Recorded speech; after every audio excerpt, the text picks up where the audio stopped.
Simulated racing can be awesome, but it can also be kind of a free-for-all. Interestingly, auto racing faced the same problem in its earlier days. Whether it was on the back roads, the beaches, or the city streets, the racing was fun.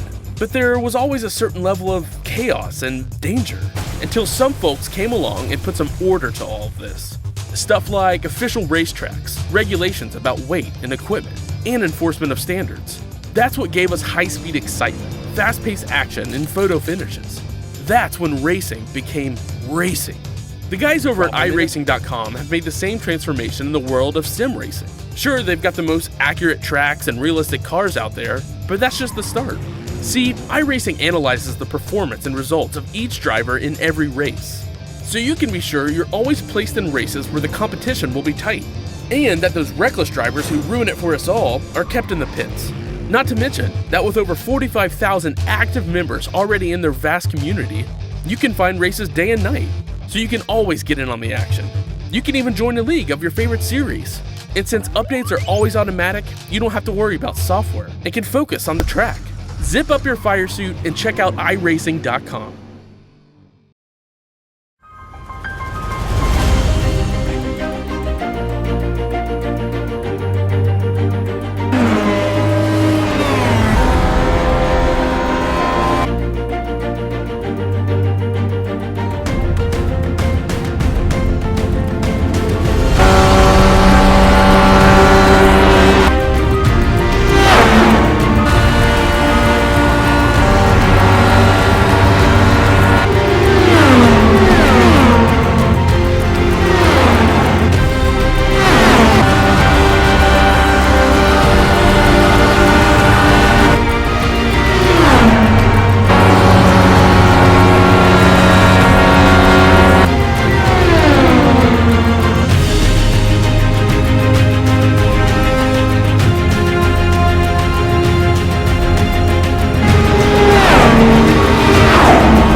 The ISOWC IndyCar Series has been to Pocono 5 times before, however today they make their 6th journey for the 2014 ISOWC Pocono 500. Drivers will be taking over 200 laps, 500 miles at the Tricky Triangle in Long Pond, Pennsylvania, as they try to claim victory in the first of 3 races that make up the ISOWC Triple Crown. Good afternoon, ladies and gentlemen, here on this 4th of July weekend. Will Vincent and Aaron Likens here in the commentary booth on RaceSpotTV. And Aaron, it's great to have you back. And what a race we have got set out today here at Pocono. My pleasure to be here. Very glad to join you. And yes, 500 miles here at the Tricky Triangle. Watching warm up right now. A lot of drivers really having a hard time getting a handle on this car. This really is the first true 500-miler for the new car, and that's going to lead to a lot of questions that will be answered over the course of the next 200 laps here. So these drivers right now are on practice. They have themselves a couple of minutes left before they'll head themselves down to the starting grid. We'll talk about the grid in one moment's time because it's incredibly interesting. But Aaron, this track is really difficult. 3 different corners modeled off 3 different race circuits around the world. It creates havoc for these drivers. If you were to talk to 3 different drivers, they may give you 3 different turns on what the most difficult is. Primarily, you're going to hear turns 1 and turn 3. You have to get a balance, and balance here is going to be the word of the day. You may have a car that's great in 1, but when you get to 3, it might not be good. And 3 is the type of corner that you can be in trouble, and you can lift, you can do everything you can, but that turn 3 wall will bite you in a hurry. Turn 2, you're going to hear us talk about it. Too wide through turn 2 is not a good idea. Early in the race, I think we're going to see give and take, but later on, oh boy, turn 2 is going to be a trouble spot. Having a look at a couple of drivers right now. In the last couple of moments they have in practice, Ryan Norton in the Broken Arrow number 84 machine. He's the quickest in practice with 3 minutes and 30 seconds left or so on the play clock. And as far as practice goes, it's that time. Qualifying is over. These drivers now have to get themselves into race trim, and qualifying and racing here are 2 completely different things. A little bit like at the Indianapolis Motor Speedway.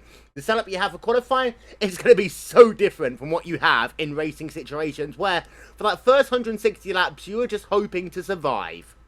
Yeah, qualifying here, you can get a setup that's going to be flat around the track, but when you take that fuel out, no, that's not going to work. Add on top the dirty air. Up front, you're going to be pretty good, but if you're starting 4th to anywhere on back, the turbulence going into turn 1 can get you a little bit off the line, and turn 1 is bumpy. You hit those bumps wrong, and you're going to be at the wall on the exit of the corner with really no saving it. So, yeah, that's going to be interesting to see. We've seen this at races here in the past. People that qualify up front by lap 20 are mid-pack, and we don't really talk about them again. Let's see if that comes into play today. So drivers got themselves 2.5 minutes to shake down their cars, and we'll have a look at very quickly at the race grid in just a couple of moments time. But as it stands right now, we have got to say the Team Velociraptor cars have been very strong here, and you have to have a look at Miguel Angel Martinez. And a lot of people won't realise that last year in the iRacing.com Pocono 400, he was one of the standout characters and really got a lot of people's attention with what was an absolutely great result by him in both of the races. Yeah, both of the races definitely coming on strong, and that's what makes the series so good, or the various series. One good showing can put your name on the map, and I'm sure there's a lot of drivers in the second half of this grid that are going to really want to make a name for themselves today. Miguel currently 12th in practice, which the practice times are oh so close. Well, second through about 12th, separated by less than 21 hundredths of a second. This is going to be a good one. It is indeed. Having a look at a couple of our onboard shots there. This is Andrew King doing a rather interesting pit stop right now in that number 515 car. He's going to get back out and away on the racetrack. Got a number of onboards to show you. He's actually, no, he's not going to go any further. He's just done his pit stop, and that is it for him. And he's going to come back out into his car. And we're going to have a look actually on board with Mark Chorley in the number 28 car very quickly, because he's one of these drivers that really surprised people in qualifying, Aaron. Yep, and currently in warm-up, he is 6th quick. And going back, you mentioned pit stops. I guess we'll cover that on the pace lap, but if we get green flag pit stops here, this, wow, this is one of the trickiest pit roads to get on. But for Mark Chorley, yeah, very fast so far here today. Let's see if it plays out for him in the races. I think we've got, about 30 seconds till the end of warm-up. Indeed we have, and you see Mark Chorley actually just had a little bit of contact there with one of the Vortex racing cars as we are now getting close to the end of practice. Just 20 seconds left on the play clock, and then we'll head ourselves down to the starting grid for what is the 2014 ISOWC Pocono 500, powered by And Warner Designs. I'd like to give a huge shout out to the guys over at Aaron Warner Designs for the great work they've done, helping us bring this new look here on RaceSpotTV. And there we are. There is practice over, and now the drivers will be heading themselves down to the starting grid for this race. Let's not forget, it does make up round 10 of the 2014 ISOWC IndyCar Series as well. Let's then take a look at your starting grid for this race, and it is going to be out front. We're going to start that again, actually, because we've just got a bit of a technical issues, but very interesting grid we have here today, and we are going to get it up. There we are on your screen, and it's Miguel Angel Martinez who'll be starting this race today from pole position. Qualifying time of 41.633. Christopher Merritt, Team Velociraptor, alongside him, it's a Team Velociraptor lockout on the front row. Yeah, and for those two drivers, they are going to want to try to break away. This is a track that you do have the possibility to get away, and anytime you have a teammate up front with you, you get just a little bit easier feeling within the stomach. But we have seen teammates come together in previous events, so we'll see how that plays out. But great showing right there, but man, the qualifying times are close, and I think that's a sign of things to come. Indeed so. You see the rest of the grid coming up on your screen momentarily as the cars any moment now are about to roll off the grid. Starting P19 today is one of our in-race supporters, Jonathan Goke. Goke, not had much practice, but you are set to go for 500 miles here today. Of course, you've raced in many ISOWC races here at Pocono. Is this going to be one of the toughest ones that you've done? Yeah, you said I'm set to go. I don't think that I am. This is going to be kind of crazy. The aero push here in traffic is insane. I think it's going to be a battle of attrition. Person who wins this race is going to be the person who doesn't wreck. We've got our second in-race supporter as well, Daniel Benefield. Now, you have done a lot of practices today, but nothing prepares you for these first couple of laps of the race. No, nothing can compare you to when all the cars are all together, all in the draft of one another going into turn 1, lap 1, so it should be interesting. Goke, I'll come back to you very quickly. Of course, the cars right now working themselves down the second straightaway down towards turn number 2. What is your plan for this race? Is it the case to stay clean for the first 100 laps or so, or is it track position that's important to you? If I have a chance where I can make a couple of easy passes early, I'll try, but other than that, I'm just going to try to keep all my tires and all my wings on. It'll be a steady as she goes for the first 160 laps, we'll say. I'll race the last 40. Well, Daniel, any thoughts before you go green? Well, since I'm slowing so far down, I mean, pretty much the same as Jonathan. I'll pick off easy passes where I can and work my way throughout the 200 laps. Well, good luck to both of you as we're getting very close to the start of this race. And Aaron, this is going to be a very entertaining one here today. Very entertaining, and you could hear the almost fear in our in-race reporters on the aero push. That this is our first true 500-miler with this car. Drivers had the 500-milers almost memorized. They did them so often, but throw that all out the window. We're going to learn stuff here today. Pace car about to make that journey down towards pit road. Ladies and gentlemen, welcome to the 2014 ISOWC Pocono 500, which starts right now! All clean as they work themselves down towards turn number 1 for the first time. Is everyone going to get through this one okay? We're having a look at our race leader. Does look as though everyone's going to get themselves through turn number 1 okay. No issues for the first part of the pack as they come through. So far, so clean. That's what we wanted to see. We got one car off the track in the grass. I think we're going to stay green, but that unfortunate way to start the race, trying to get a name there. Paul Jennings, unfortunate start there. Car looks okay, but we stay green. We stay green for the time being, but it's Miguel Angel Martinez who leads the way out front. The car's going to come past the start-finish line for the first time. And actually, Ryan Norton up already into the second place here on the racetrack. And he is doing a rather good job right now in that Broken Arrow number 84 car. Ryan Norton, one of the common names you see up at the front of the grid in second, and it's going to be interesting now to see how he plays this at Pocono. Very often we see drivers just want to stay in second, save fuel, hate to say it, but it's never too early to start playing the fuel game, and Ryan Norton is one to typically play that game, but right now, we go yellow. We are yellow for the first time. We'll get confirmation of who that is in just one moment's time. We're getting word that Ray Kingsbury is out of the race, as is Paul Jennings, so it could be an issue there with Ray Kingsbury. Yeah, I've got to find out what happened there.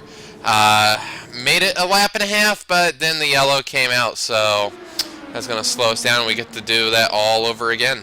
Yeah, having a look at, this is Ray Kingsbury here. Let's see if it is an issue. Yes, it is. He just gets himself very loose there on the exit of corner number 3 as he works himself past the start-finish line. Now, is there going to be a secondary issue there for that number 25 last lap motorsports car as he comes down into corner number 1? The answer is going to be not there. Does he get loose on the exit of the corner? His car does look loose, and then he just slams into the wall on the exit of the corner.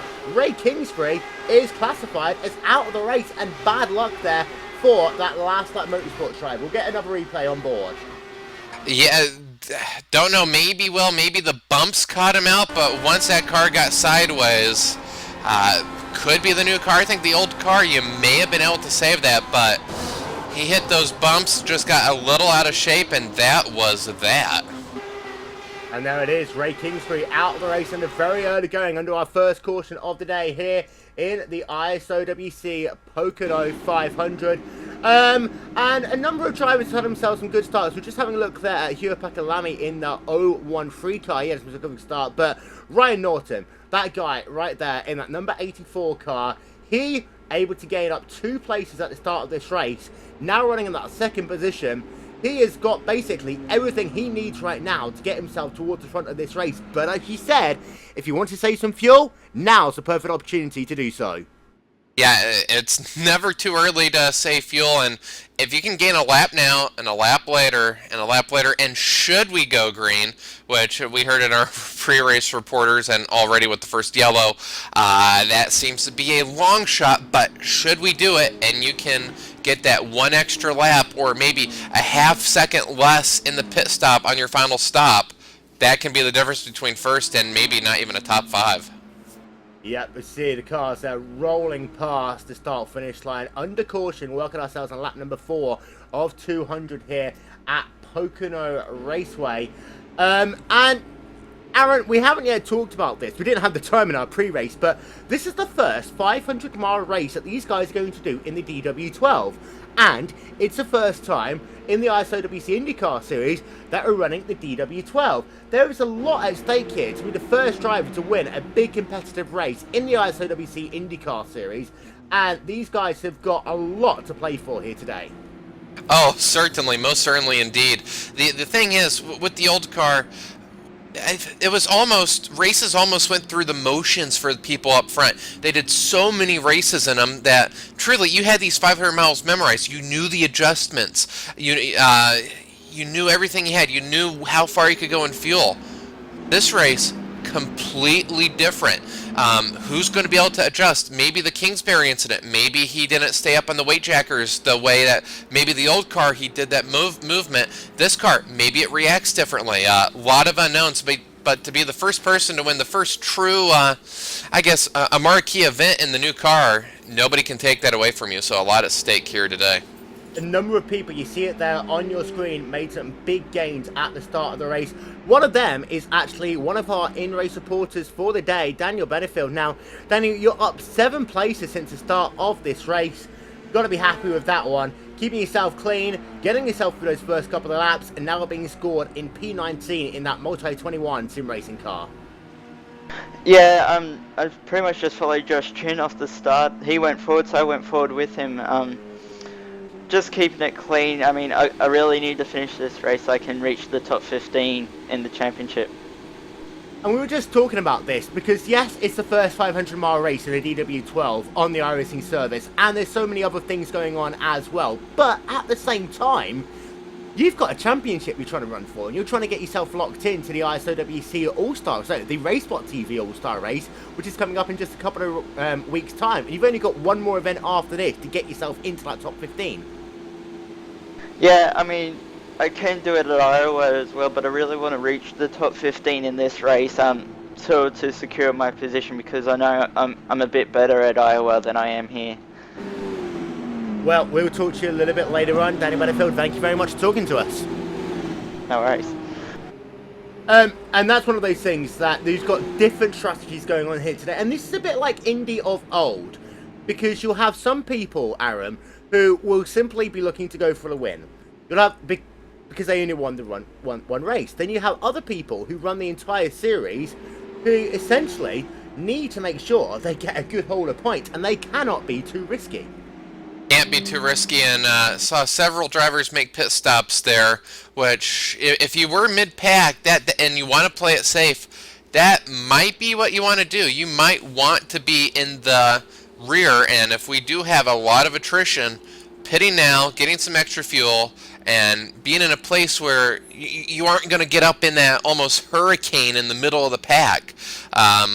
So I think we are going to see a tale of two races. Once we get to the final 40 laps and attrition is set in and we have a clearer picture of where we're going to stand, I think we may see some of those drivers that were points racing maybe kick it up a notch. But for them right now, it's about survival. We're looking on board from the rear of Miguel Angel Martinez in that number 27 Team Velociraptor car. He's got the best seat in the house. A completely clear track in front of him, Aaron. Led the way since the drop of the green flag here today. Hasn't given that position up to the guys behind him. That's going to be a huge encouragement, but we don't know how his car is going to work once he gets onto slightly more worn tyres. Worn tires, or perhaps should he at any point in time get past, how many times have we seen a car that dominates out front, as soon as they go to second place, they never can retain the lead. So that's another thing we'll have to see. Should he lose the lead, how good does his car handle in dirty air, or should lap traffic come into play? We've also seen that where cars that dominate get into lap traffic and can't do anything. And now we're having a look high above at your top two drivers. Lights are off on top of the pace car. Going to go back to green flag racing with 6 laps of 200 scored complete here. And it is out from Miguel Angel Martinez from Ryan Norton. They are going to be at row number 1. Then in row number 2 for the restart, Christopher DeMora and Chad Peterson. That's going to be a very interesting row to have a look at. Then Mike Perry and Ron Mayer Jr. They will be in the 3rd row for this restart. Then Andrew King, Mark Chorley, Brendan Lichtenberg and Mike Owen. They round out your top 10. Got a people out that will be looking to do the same as they did last time. Get some positions whilst people are a little bit nervous on their race car before everyone settles down into a rhythm. Yeah, nervous cars here. We did one start, got through one lap. These drivers are going to hope to get for a little bit more. These drivers now know a little bit of how the car handles on cold tires. And since they know a little bit, that could mean they may push the envelope just a little bit harder this time. A little bit more confident. So we'll have to see if we have a little bit more hectic start. I'm thinking we might, as we come off of turn 3. Pace car about to make that left-hand turn. Yeah, pace car going to bring itself down towards pit road once again. It's Miguel Angel Martinez on the left-hand side of your screen. Ryan Norton on the right-hand side of your screen. Going to go back to green flag racing here in the ISOWC Pocono 500. Pace car in, green flag back in the air. And good start by Ryan Norton, staying on the right rear. I think he's going to fall into line, but a good start by Ryan Norton. He may be able to contend for the lead between 1 and 2, because Miguel's going to have to take a lower line into 1. Let's see if Norton goes for the crossover. Working on board with Ryan Norton. He's going to actually try and do it. You see, battle for the race lead there. Ryan Norton in that number 84 broken arrow car going down to the inside, and he's going to make that pass complete. Ryan Norton to the race lead. A textbook pass here. If you can get a good start there, you pin the leader to the inside, and it's a tighter radius there, so the car on the outside's going to have so much more speed down the back straightaway, and it's such a speed difference, it isn't even worth attempting to defend your line there. So Ryan Norton to the point. Yep, Ryan Norton classified as your new race leader. That puts Miguel Angel Martinez now down into the 2nd position, actually coming under pressure from his teammate Christopher DeMera in that 1-1-4 car. You see him there on the screen. Good restart there by DeMera, but also the guy behind him, Chad Peterson, in that number 11 car. A great restart by him, putting a bit of pressure right now on DeMera in that battle for the 3rd position. Battle for third as they go through turn 2. Ryan Orton to stretch it out by about 7 car lengths. Peterson trying to reel in the second and third place cars. Right now, not really gaining, not really losing it at the moment, as we've got a car high in turn 3. I believe that was Joshua Chin, or the car in front of him. But we've got action all around the racetrack at this moment in time. You can see how close the field are as we're now onto lap number 9 of 200. And these guys are racing like it's the last 20 laps of this race. Great racing going on through the field. We're having a look now actually on board with Joshua Chin because he was very, very slow there. But now we are on board with him, Joshua Chin. We're having a look from behind, but you see he's also trying to have a look in front of him as well. There's 2 wide racing going on ahead of him in that battle for what is essentially 10th, 11th position. And you see he had to just go down to the inside very late there on Michael Dinkel. Caution is back out. The pass on Dinkel will be okay, but for Joshua Chin, that was a very close moment for him. Very close moment there. And he's been on the move. He started 24th, I believe, and that's something we saw on the 16th Street last year on the ovals, that Joshua Chin struggles in qualifying, but he puts on a clinic. And I think the yellow was for Randy Crosno getting loose out of turn 1. Yeah, we're going to get confirmation of that. Randy Crosno in that number 15 car. You see he's back up to speed. But let's see what happened actually to Randy Crosno. Going to get a replay up on your screen. See what happened to him. Randy Crosno in that number 15 Aero X racing car. Now he was battling down the field. You see him on the top of your screen there in that number 15 car coming into view into turn number 1. Let's see what happens to him as he comes down into that first corner. The rear end just steps out on him a little bit. And what a moment there for Randy Crosno. He does avoid the tyre barrier, however. He does avoid the tire barrier. I think what caught him out, I think he clipped the curb. He got on the curbing on the exit of the corner, but he did avoid all the walls. But I do have to worry about the suspension. That car did take a bounce over the crossroads, so that could damage the under tray of the car or the suspension. That car getting airborne and landing on the left sides rather violently, but wow, kept it out of the wall. So really, he's not going to know how his car is till we go back to green. Yeah, pit road will be open this time by, so expect him to come onto pit road. And with 10 laps scored complete, a couple of people are on pit road at the moment, actually. So a couple of people are making that journey in the early going onto pit road to see whether or not they can potentially get themselves a bit of a top off on fuel. But no one really at the front of your field has done so, Aaron. Nobody's done so. Our first taker will be Mike Owen running 12th, and I expect everybody behind 12th place to come in. One car stays out. Now, this is where if you would have pitted on the first yellow, you may be able to now stay out and gain about 15 spots. So we now are in a split strategy situation, which makes things a lot more entertaining for us commentators, keeping track of who's on what strategy. Yeah, very weird entrance there for Mike Owen. He's going to lose a couple of positions, I think, out of pit road. Will he do so? Yes, he's going to lose 1 to that number 93 car. 8.4 second stop there for Mike Owen. However, that race off pit road is going to be won actually by that number 93 car. What a good stop he had there. And that was Joshua Chin in that number 93 machine. Great pit stop by him. Just 7.3 seconds on the stopwatch. Yeah, great stop by Chin, which I would say he is definitely the car on the move. And wow, anytime he is in a race, he's more known for his road racing skills, but last season in the 16th Street League, he showed he can get it done on the ovals, and he has been on the move today. And by the end of this race, I expect us to be mentioning his name up front. Now, I actually talked to Jim before the start of this race, and he said that he has been struggling a little bit getting to grips with this car, but that applies to pretty much half the guys in this field here today. You've got to be honest on that one, Aaron. Oh, yeah, this race could be the difference between the haves and have-nots in terms of not necessarily setup, but comfort. And if all the tracks have your first 500-miler on, this track is the trickiest. Indy is difficult, don't get me wrong, but this track has 3 corners, 3 different turns, so balance here, really, I'd say this is a harder track. If this were your first time to get into a car, this is a really difficult track to just jump in on a 500-miler. So then, to have a look through your top 10 as it stands right now It is Ryan Norton still leading the way right now in that number 84 Broken Arrow machine. Second place is Miguel Angel Martinez and Christopher Demerit, Chad Peterson, Ron Mayer Jr., Mike Perry, Andrew King, Mark Shawley, Brendan Lichtenberg, and Rob Ugelinks. They are your top 10. I just noticed actually a couple of guys are coming back onto pit road to get themselves a bit of a top up. There's an interesting strategy there.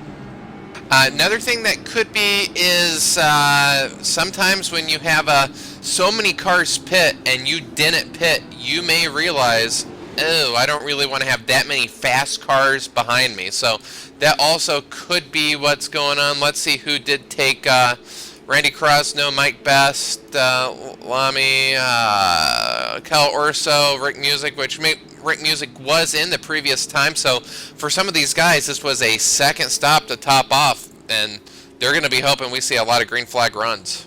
Yep. And you see the last couple of cars. I have to say that the number 17 car of Ellis Stevens does by far have the best skin of the day in that number 17 car. Ellis Stevens in the 17 car. And I'm zooming in now. Yeah, there is no missing that car on the racetrack. That is for sure. It'd take all day to count the number of colors on that car. There you see the number 17 car of Ellis Stevens, the driver we're talking about right there. Wonderful skin by him.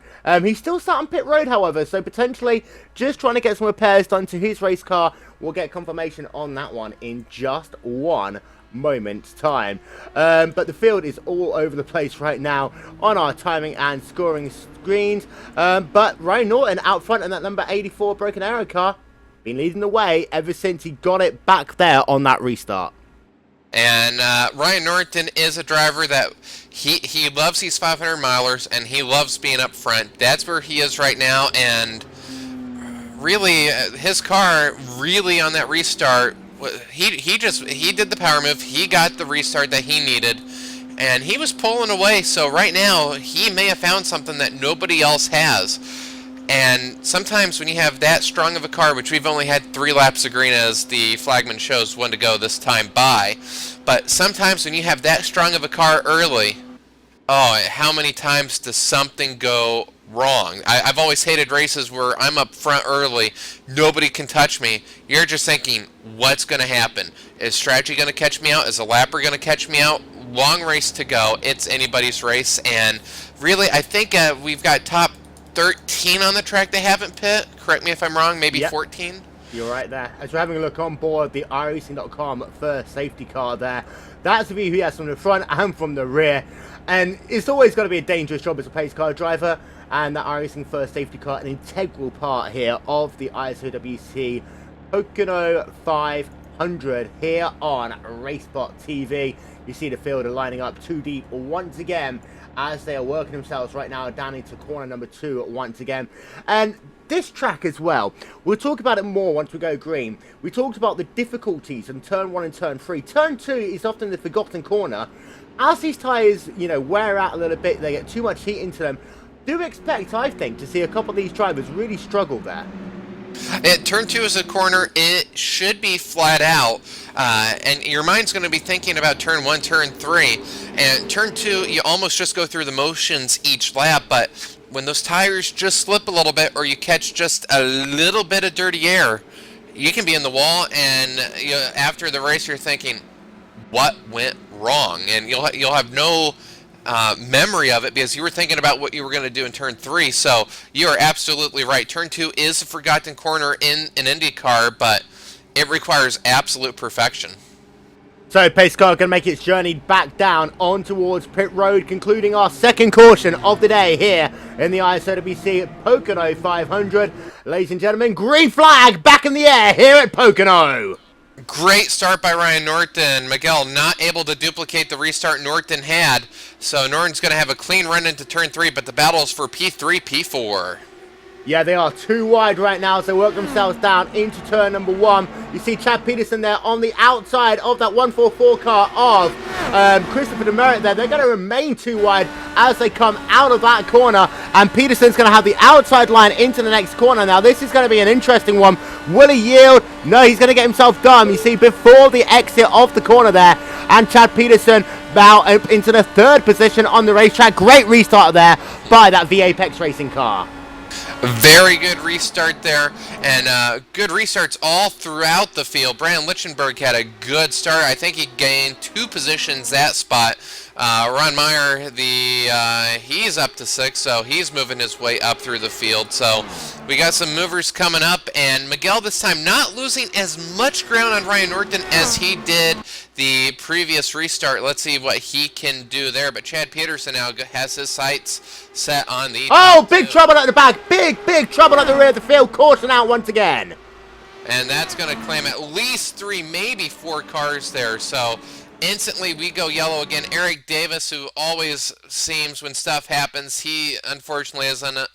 Lucas Laval also in it. So multiple car shut in turn 1. And Joshua Chin looks like he's going to be involved in it as well. And there you see Chin upside down. You see 2 incidents. Yeah, 2 incidents. And there you see Eric Davis as the field tried to slow himself down.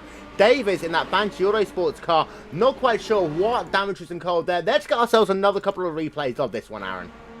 So kind of hard to have to assess here, which Joshua Chin, I'm watching him right now. Oh, it was contact with Lucas Laval and Eric Davis. That was the big moment there. I think Laval was trying to avoid Joshua Chin, and that's where that entire incident started. Yeah, for Chin, I think the curb, which in the old car you could really use the curbs, but now this could be also Kingsbury and Chin, Krosno was the one that caught the bump, so that was almost for Chin a carbon copy of Randy Krosno, except where Krosno was able to spin it around, Joshua Chin hit the jagged wall, and the secondary incident behind, wow, that took out a lot of competitors. It did indeed, and a lot of people we were talking about potentially coming strong at the end of the race. And we're getting word as well, Christopher Demerit is out of the race, so something must have happened with him there as well. For Demerit, I think it might have been something mechanical on the car. Had some issues there, so that's an unfortunate break there. Indeed so, but we're having a look on board right now with Chad Peterson. He had by far the best restart of that group of drivers. And for Miguel and Norton, they're going to know he is on the move. And Chad Peterson is a driver that we've seen. He wants to lead laps, so we'll see how aggressive he is on this upcoming Norton coming onto pit road there, and then just deciding not to at the very last moment, trying to force someone onto pit road. And that's a... wow, 17 laps. I would have expected... I know most of these laps have been under yellow, but... wow, I would have thought we would have seen the leaders in by now. Yeah, and we'll see there. We just missed it. We'll get ourselves another look at that one to show you what happened there with Ryan Norton. And he might get a little bit of a word from race control, actually, because they did say previously they don't like drivers dummying onto pit road and dummying back off of it again. Yeah, we'll have to see how that is ruled. I think also... Andrew King had it. We didn't talk about him, but he is 3 laps down, so something happened to him to ruin his day. Lots of stuff happening, and we're not even 10% of the way through this race. No, nowhere near. However, the fact the top guys haven't yet come in means we're going to step aside for just 1 moment's time. And then we'll be back with continuing coverage of this, the 2014 ISOWC Pocono 400 here on RaceSpotTV. We'll be right back.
Simulated racing can be awesome, but it can also be kind of a free-for-all.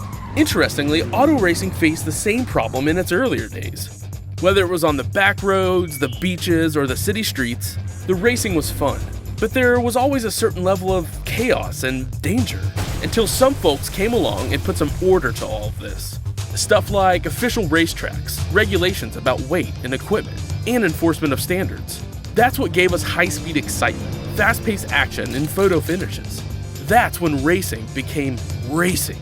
The guys over at iRacing.com have made the same transformation in the world of sim racing. Sure, they've got the most accurate tracks and realistic cars out there, but that's just the start.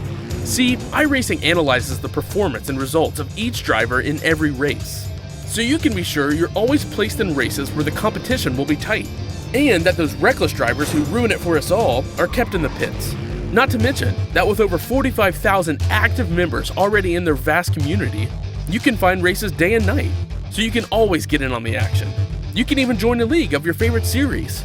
And since updates are always automatic, you don't have to worry about software and can focus on the track. Zip up your fire suit and check out iRacing.com.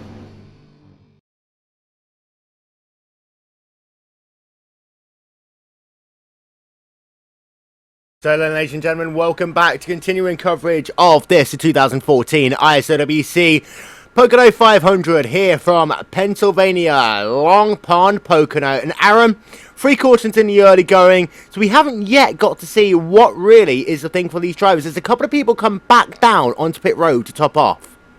Yep, and that might be the wise decision right now to do that. And if you're going to do that strategy, you have to commit to it. You can't get in the middle and do that strategy and then try to blast through the field. You're on a different strategy, and that can be hard to then restrain yourself and realize everybody in front of me is going to have to pit before me. And we've seen incidents happen in the latter third of the field. That's where all the incidents have been. So that's why before we went to break, I said I don't know why the leaders haven't pitted, but they don't really want to get back there because that's where all the incidents have been.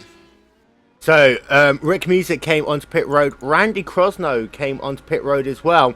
Just having a look at his pit time. 8.3 seconds. So that damage, not going to necessarily be that bad for him. We'll have to keep an eye out on him. Of course, he was the driver who caused our second caution of the day with an absolutely crazy moment on the exit of turn number 1. He has been in the pits every lap under yellow, so I do have to think that car is hurting. Don't have a read yet on how much speed he has, but for Randy Crosno right now, this could be a very long 500 miles. It could well indeed, and we're going to conclude 19 laps here at the end of what is going to be this third caution of the day. And Aaron, it's now that time that people have really got to hope and pray they can get a bit of green flag racing in. Yeah, we really don't know. All we know is who's good for 2 laps. That's pretty much all we know right now. And for Miguel, let's see if he can get a better restart. Last time he left a lot to be desired, and if he has a restart like that again, Chad Peterson may be able to take second place. Here we go. Green flag back in the air here at Pocono. Once again, it's a good start there by Ryan Norton, able to really leap the fields. They all storm down into turn number 1. Once again, Martinez in that second position. Gets himself a better second phase of a start there, you have to say, Aaron. Have to do it, but Chad Peterson really strung out of 1. Does he have anything for him? 2 cars back. I think he's going to be too far back going into turn 2, but Chad Peterson is going to be on the move. Working on board with Peterson in that number 11 V-Apex car. As a clip of the curb there, you see from Miguel Angel Martinez, that's going to allow Peterson to go down to the inside as they come down into corner number 3, but Peterson really struggling on that inside line there. That's one thing we haven't talked about yet, turn 3 passing. We can see a lot of incidents there because you can get to the inside, and the way you just naturally come out, you can have a car 3 lanes up on your outside. So you have 3 lanes between the car and the inside and the outside, and when you come to the exit of the corner, both lanes traverse and contact. So very wise there, Chad Peterson, realizing there's 180 laps to go. He wanted no part of that.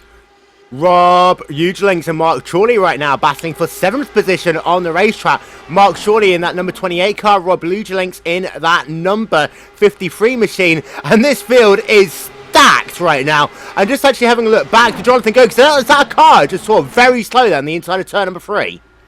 Car's very slow, but seems to keep it going. And Goke on the move. I think, was he one of the drivers that did make a pit stop on the first or second yellow?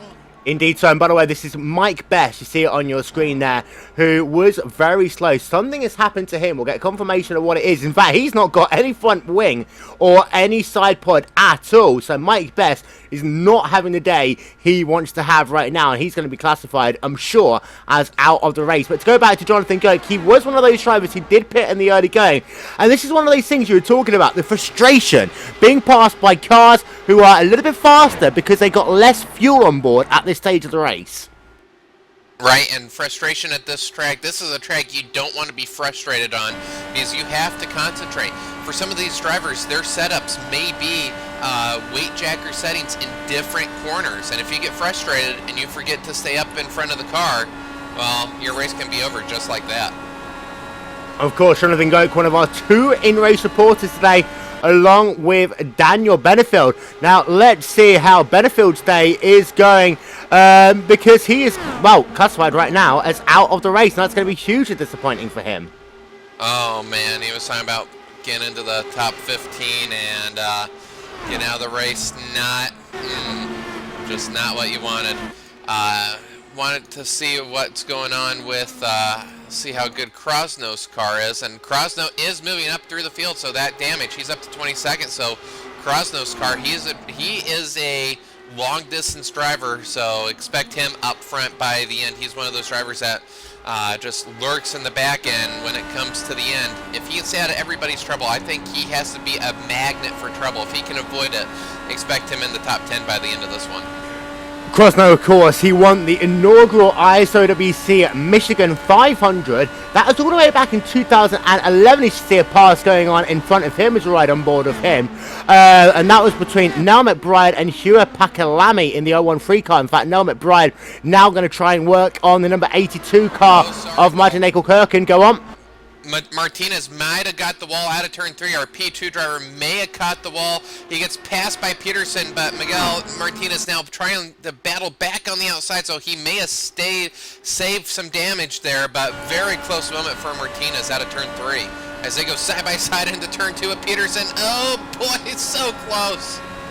And they stay side by side, and now Martinez is just able to get clear as we work ourselves through corner number 3. Martinez might have just dodged the bullet here, and a little bit like at Indianapolis, you can hit that wall square on, you can get away with it. Hit it at an angle, it's going to be game over, Aaron. And that's exactly what happened, and that did slow him up, which allowed Peterson to attack. But unlike the previous car, Will, passing here with the old car, really you could pass at will with the draft. This car, it looks like balance and handling is a lot more important. Peterson might have a slightly stronger car, but he is struggling to do that. Meanwhile, that has allowed Ryan Norton to pull away. He has a monstrous lead of 1.4 seconds, which in IndyCar terms, that's almost a month. Having a look at Jonathan Goke making the pass there over the number 28 car of Mark Shawley. He moves himself up one position there. Jonathan Goke is on the move once again. And you have to say it's been a good running so far by that 08 car, who recently, of course, moved teams. He's now joined the Last Lap Motorsports stable. Jonathan Goke, of course, on this 4th of July weekend, very patriotic, and he's having a good race so far, now up into P8. Started 19th up to 8, net gain of 11, and this could be something that's very important, the ability to pass. I think Peterson's car is really, really quick. I think that dirty air is hindering him. I think he might have the second strongest car on the racetrack, but he has been able to do nothing with the second place car, Miguel Angel Martinez. But for Peterson right now, long race, this is where you can't get frustrated. If you do have that dirty air issue, you can make adjustments. This is a very long race, and I think there's going to be an ebb and flow of drivers that make adjustments and go faster. Other drivers are then going to catch up with them. But for Goke right now, he has had no issues making passes. We're going to have a chat with what at one point was our in-race supporter, unfortunately out of the race incredibly early on, Daniel Benefield. What a tough way to go out. Yeah, And what's more annoying is that it's all my own fault. It's a complete lapse in concentration. It cost me what probably would have been a top 10 on racecraft if I played the strategy right. So take us through what happened from your perspective.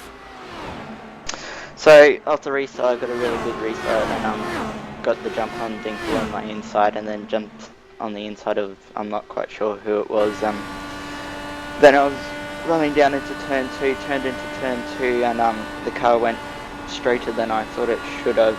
And by the time I lifted out, it was too late. I was going to hit the wall. But I completely forgot to change my weight jacker from turn 1, because I had it set up for turn 1 straight off the restart. So, own mistake and lots of concentration. It's pretty much has cost me most likely a top 10.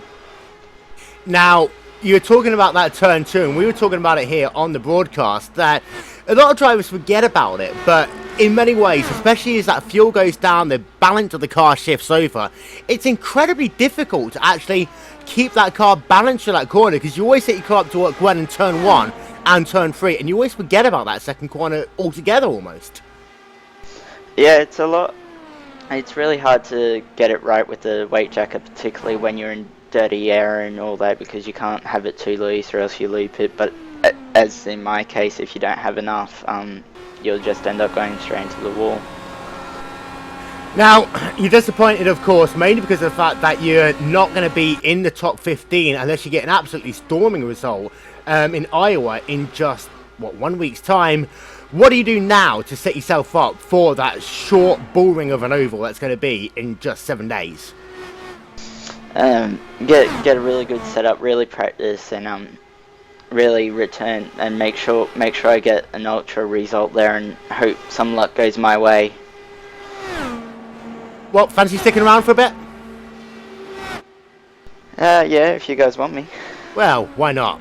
Meanwhile, we're going to check in on our race leader, Ryan Norton, in a number 84 Broken Arrow car. Aaron, this guy has been storming, and we know just how good Norton can be in this number 84 Broken Arrow machine. And already he's coming up to a little bit of lap traffic. Ellis Stevens, we know who he is by his paint scheme, and Norton's coming up behind him already. I'm sure Ryan Norton right now has a big grin on his face, enjoying the 1.4 seconds. That's where we last left it. So Martinez has the speed. Let's see how Norton's car handles the traffic. Dips to the inside. No problems with Stevens. Another car in front. And this is one thing that we see with lap traffic very often. They'll be very kind to the leader, but anybody behind, you just sort of forget. As Scott Newton very sporting there, letting the top 3 go. Now Ellis Stevens separates Norton and second place, which will give us 26 cars on the lead lap. And actually, this can help out Martinez a little bit in some aspects. In other ways, it makes it like... Ooh, very close moment there for Stevens and Martinez. Stevens didn't have the speed out of turn 2, and Miguel... had to, I think, jump on the brakes. That allows Peterson, who touches... Oh! That was... contact. We saw that there on your screen between Martinez and Peterson. What a moment there for those two drivers. They are separated pretty much neck and neck right now, but what a close call there, Aaron.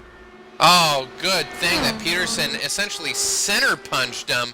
Got to check to see if there's any wing damage on Peterson. That was some pretty good contact. Peterson's wings look intact somehow. If you can hit absolutely square on and hit the center of the rear of the car in front of you, you can get away with it, and that's exactly what happened right there. And all that was set up, catching lap traffic in the wrong place, with Martinez having such a run on Stevens and nowhere to go out of turn 2 the previous lap. Replay there just up on your screen. As we are yellow here once again at the Pocono Raceway. Our 4th caution of the day. We'll get confirmation of who that is in just 1 moment's time. Potentially Matt Kingsbury, we're getting word. Could be Kingsbury. Taking a look right now. Indeed it is. Turn 2, the forgotten corner. So the second car to have issues in corner... Actually, that issue started, which you saw there on your screen, that in turn number 1, he just brushed the wall, which upset the suspension balance of that car just a little bit. Now, as they come down into turn number 2, you're going to see that car is just going to loop it around and into the wall. And that is Matt Kingsbury classified as out of the race. Let's get ourselves another look at that on board with him. I had been watching the battle during the interview. He and Terry Mattinson had been going back and forth. A great battle, but Kingsbury's car it looked like he was in a rodeo. That car was slipping sideways, and you can only get away with sideways so often in an IndyCar, and finally well, using the rodeo metaphor, bucked him off. You know what this is a really big favour for, though? Norton, Martinez, Peterson, Perry, Lichtenberg. Oh, indeed. Pit stops were coming. Yep, so lap number 36 of 200 here. And Dan, very quickly to talk about that turn number 2 again. If you a little bit slow out of corner number 1, or you got traffic around you, that entire aero balance of that car completely changes into turn 2. And I've, in testing myself, hit the curb a little bit, brushed high a little bit. It's not that sort of thing. It's not even flat out in all circumstances anymore.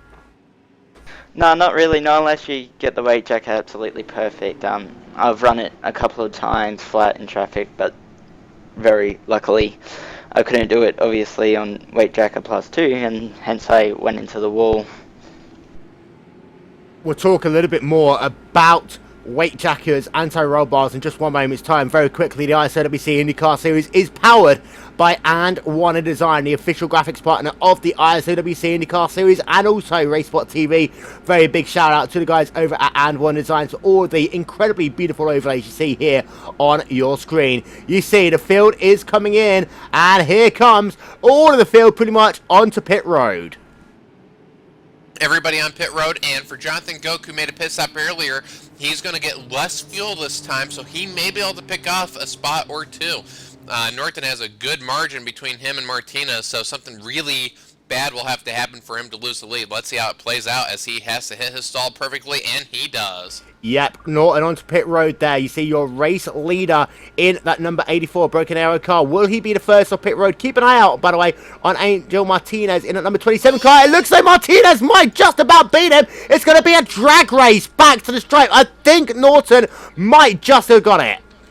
That's the advantage of having the first pit stall.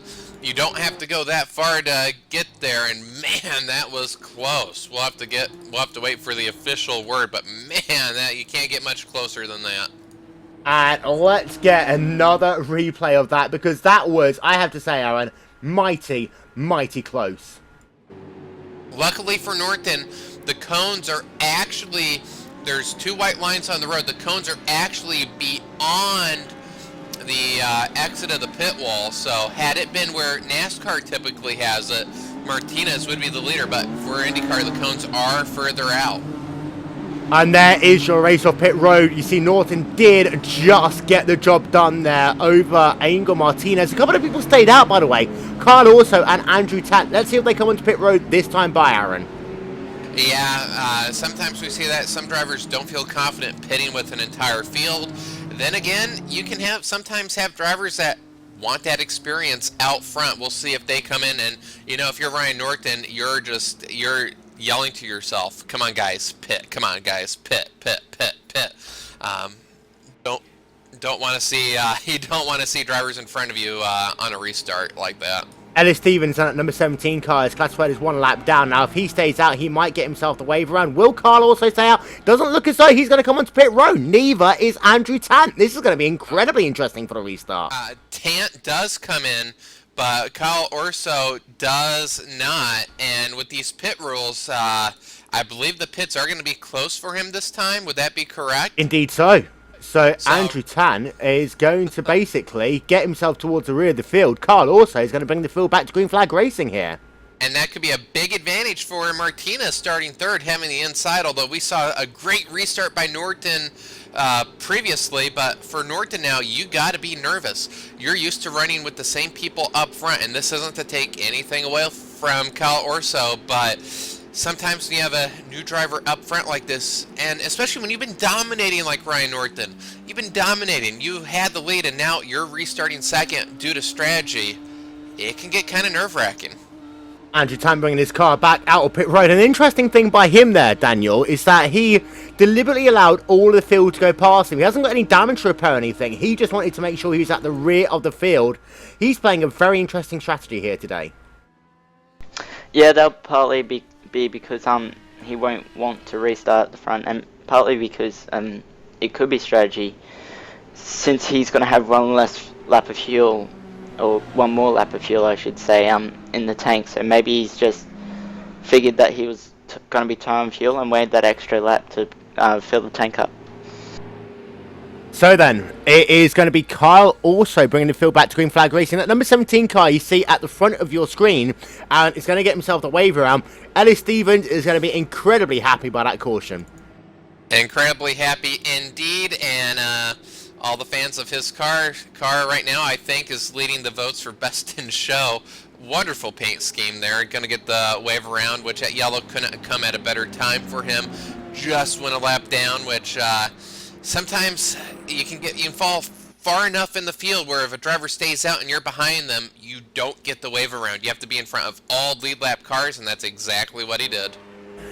So then, Kyle Urso is coming. This is an interesting moment, and he might get himself a black flag for this.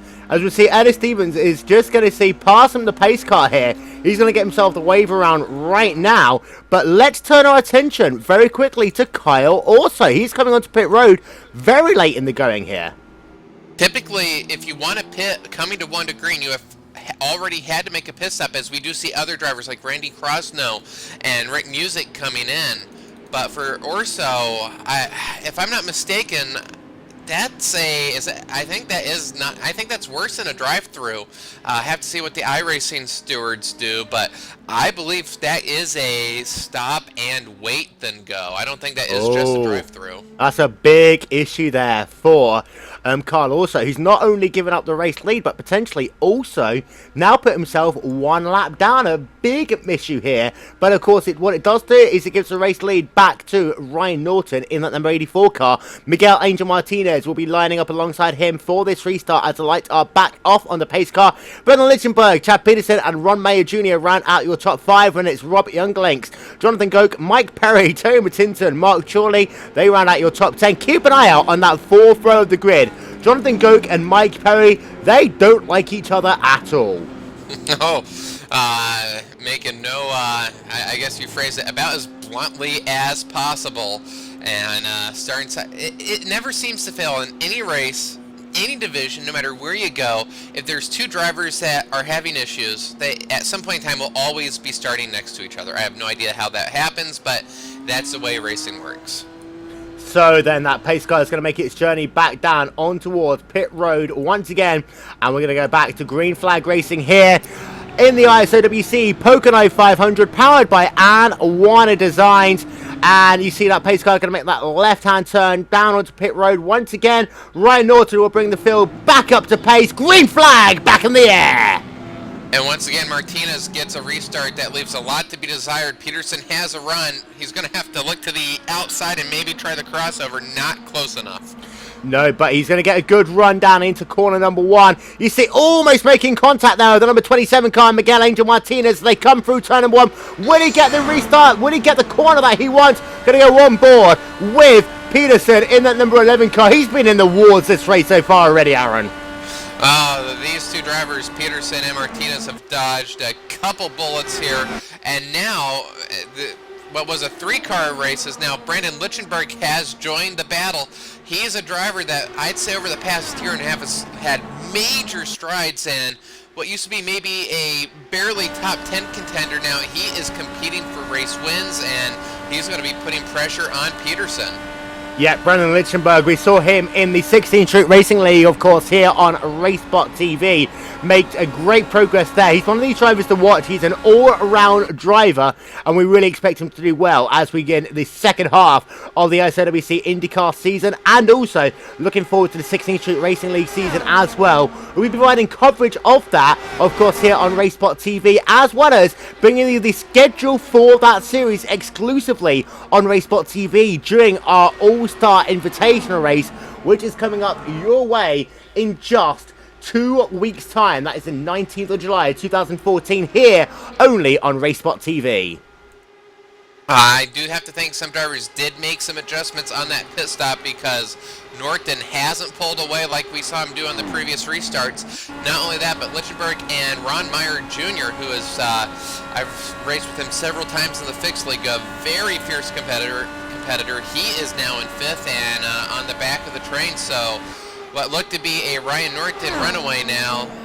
We got ourselves a race. We have indeed, and Miguel Angel Martinez very close to the rear right now of Ryan Norton as they work themselves out of corner number 3 here at Pocono. You want to know where turn 4 is? It doesn't exist. It's a tricky triangle.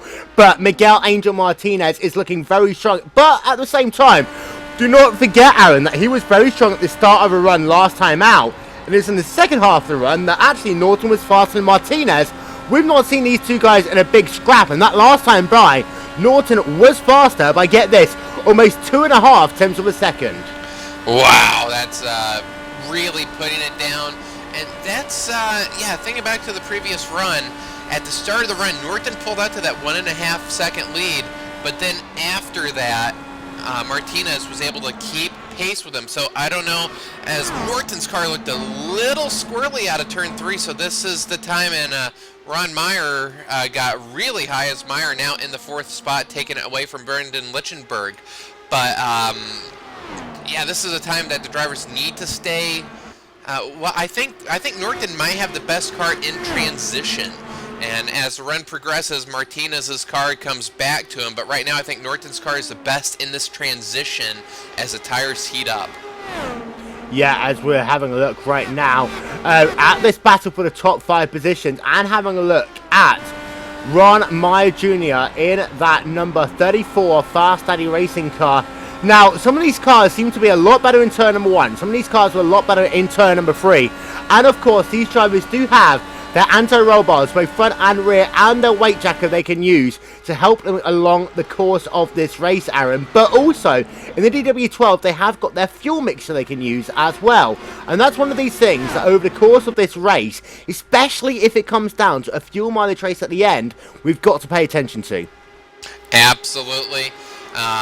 If you do have to back down the fuel, and that's something you don't want to put yourself in position, but you can save a lot of fuel. You have a lot more options with this car, but should you do that, the amount of time lost could be huge. So you really don't want to put yourself in that situation where you have to, but it is an option these drivers have, just one of the many options inside the car that they have. Biggest mover in the top 10 so far is that guy on your screen right now, the number 08 car of Jonathan Goke, and he was moved up 11 places since the start of this race. However, a couple of guys have done a little bit better than that. Benjamin Gregory up 21 places since the start of this race, and he's having a great run right now as we're going on board of him, Aaron. Indeed we are, and Mike Perry might have clipped the wall out of turn 1. I think he hit it square. So he's okay, as going for 15th place. Sorry, well, we got 3 wide going into turn 3. That's not going to work. That's right in front of Randy Crosno. But, wow, they're really fighting hard in the back of the pack. Yeah, and that is Benjamin Gregory. You see him on board of him right now. That is Dave Jinks in front of him. But if you have a look behind, there's Randy Crosno. He's going to try and make the move. He's going to get himself done there down into corner number 1. This is going to be a close one. There's almost Crosno hit going into the side of him there, coming through turn number 2. Very close racing in the mid-pack right now. Randy Crosno just passed that entire pack of cars in 1 lap. Crosno's car really, really strong, Will. And let's not forget, this is the guy who caused our second caution of the day by getting loose out of corner number 1 and then just basically rally driving it through the field. As you see, he's all over the rear right now of Dave Jinks. We're having a look from the rear of Dave Jinks' car. There is Randy Crosno behind him, and I think it'll only be a lap or so before Randy Crosno will get past Dave Jinks, and you see now he's going to go down to that inside, down into turn number 1. And Dave Jinks has to know how strong of a car Crosno had. Made no effort to defend his line. No reason to at this point in time. Crosno's car is amazing, and wow, Crosno almost put it into the wall, but he almost tipped that car over. If you roll over, obviously his race would have been done. His car was, as we go yellow once again.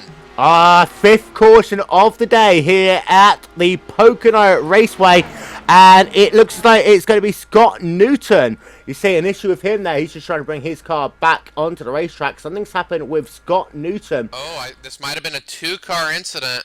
Kyle Orso coming out of the pits got sideways. So Carl Orso, let's not forget, we had a feeling that something had happened to Carl Orso, maybe getting himself a black flag. We're having a look at Scott Newton right now in that number 26 car. Let's see if we can see anything with him.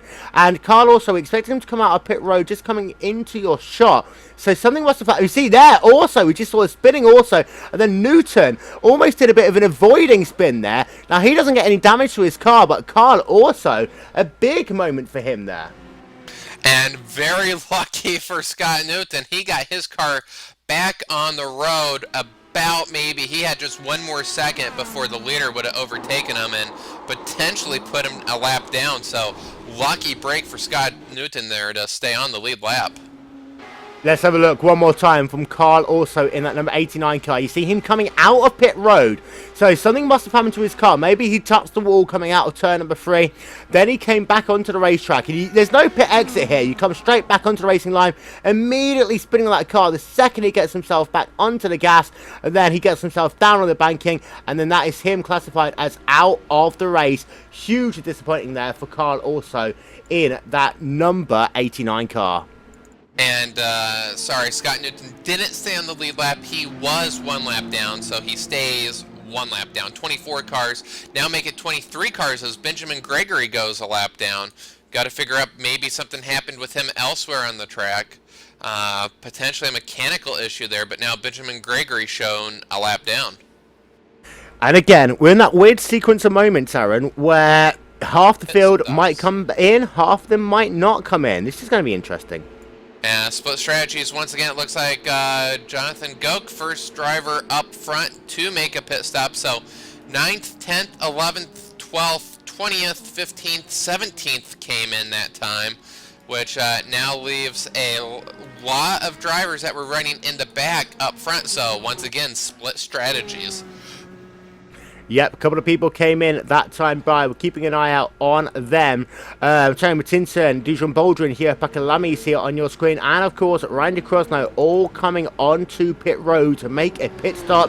So split strategy once again here in the ISOWC IndyCar Series, powered by And1 Designs. Once again, whilst we're under caution, I'm going to step aside for just one moment's time. We'll be right back with continuing coverage of this, the 6th ISOWC Pocono 500. We'll be right back.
Well, ladies and gentlemen, welcome back to continuing coverage of the 2014 ISOWC IndyCar Series here from Pocono Raceway, Long Pond, Pennsylvania.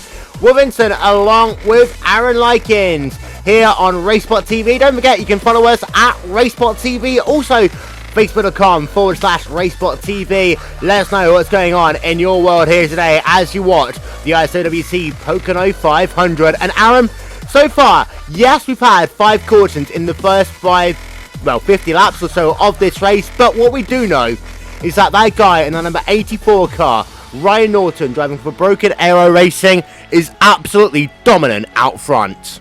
Dominant out front, has a really strong car, starting in about the 4th lap of a run. Martinez falls a little bit back, but watch for Ron Meyer Jr. and Brendan Lichtenberg. And now this second quarter of this race, as we are on lap 52, start to move up. Jonathan Goke, split strategy, running 11th. We'll see how that pays out. If we go green for a long distance, he is the first car that has made a pit stop, and really him and both Randy Crosno are those two drivers. And as Randy Crosno, every pit stop pits on the one to go, so Crosno playing a very bizarre strategy game, but lots of stories. But right now, what we know, Ryan Norton is the leader and has been leading going away. Of course, Ryan Norton wants to drive it for ludicrous speed. Then, of course, famously on Team Afterburn for a year and a half. Now is the team principal for Broken Arrow Racing. Really looks as though he's got himself and that organisation into really good speed here at Pocono.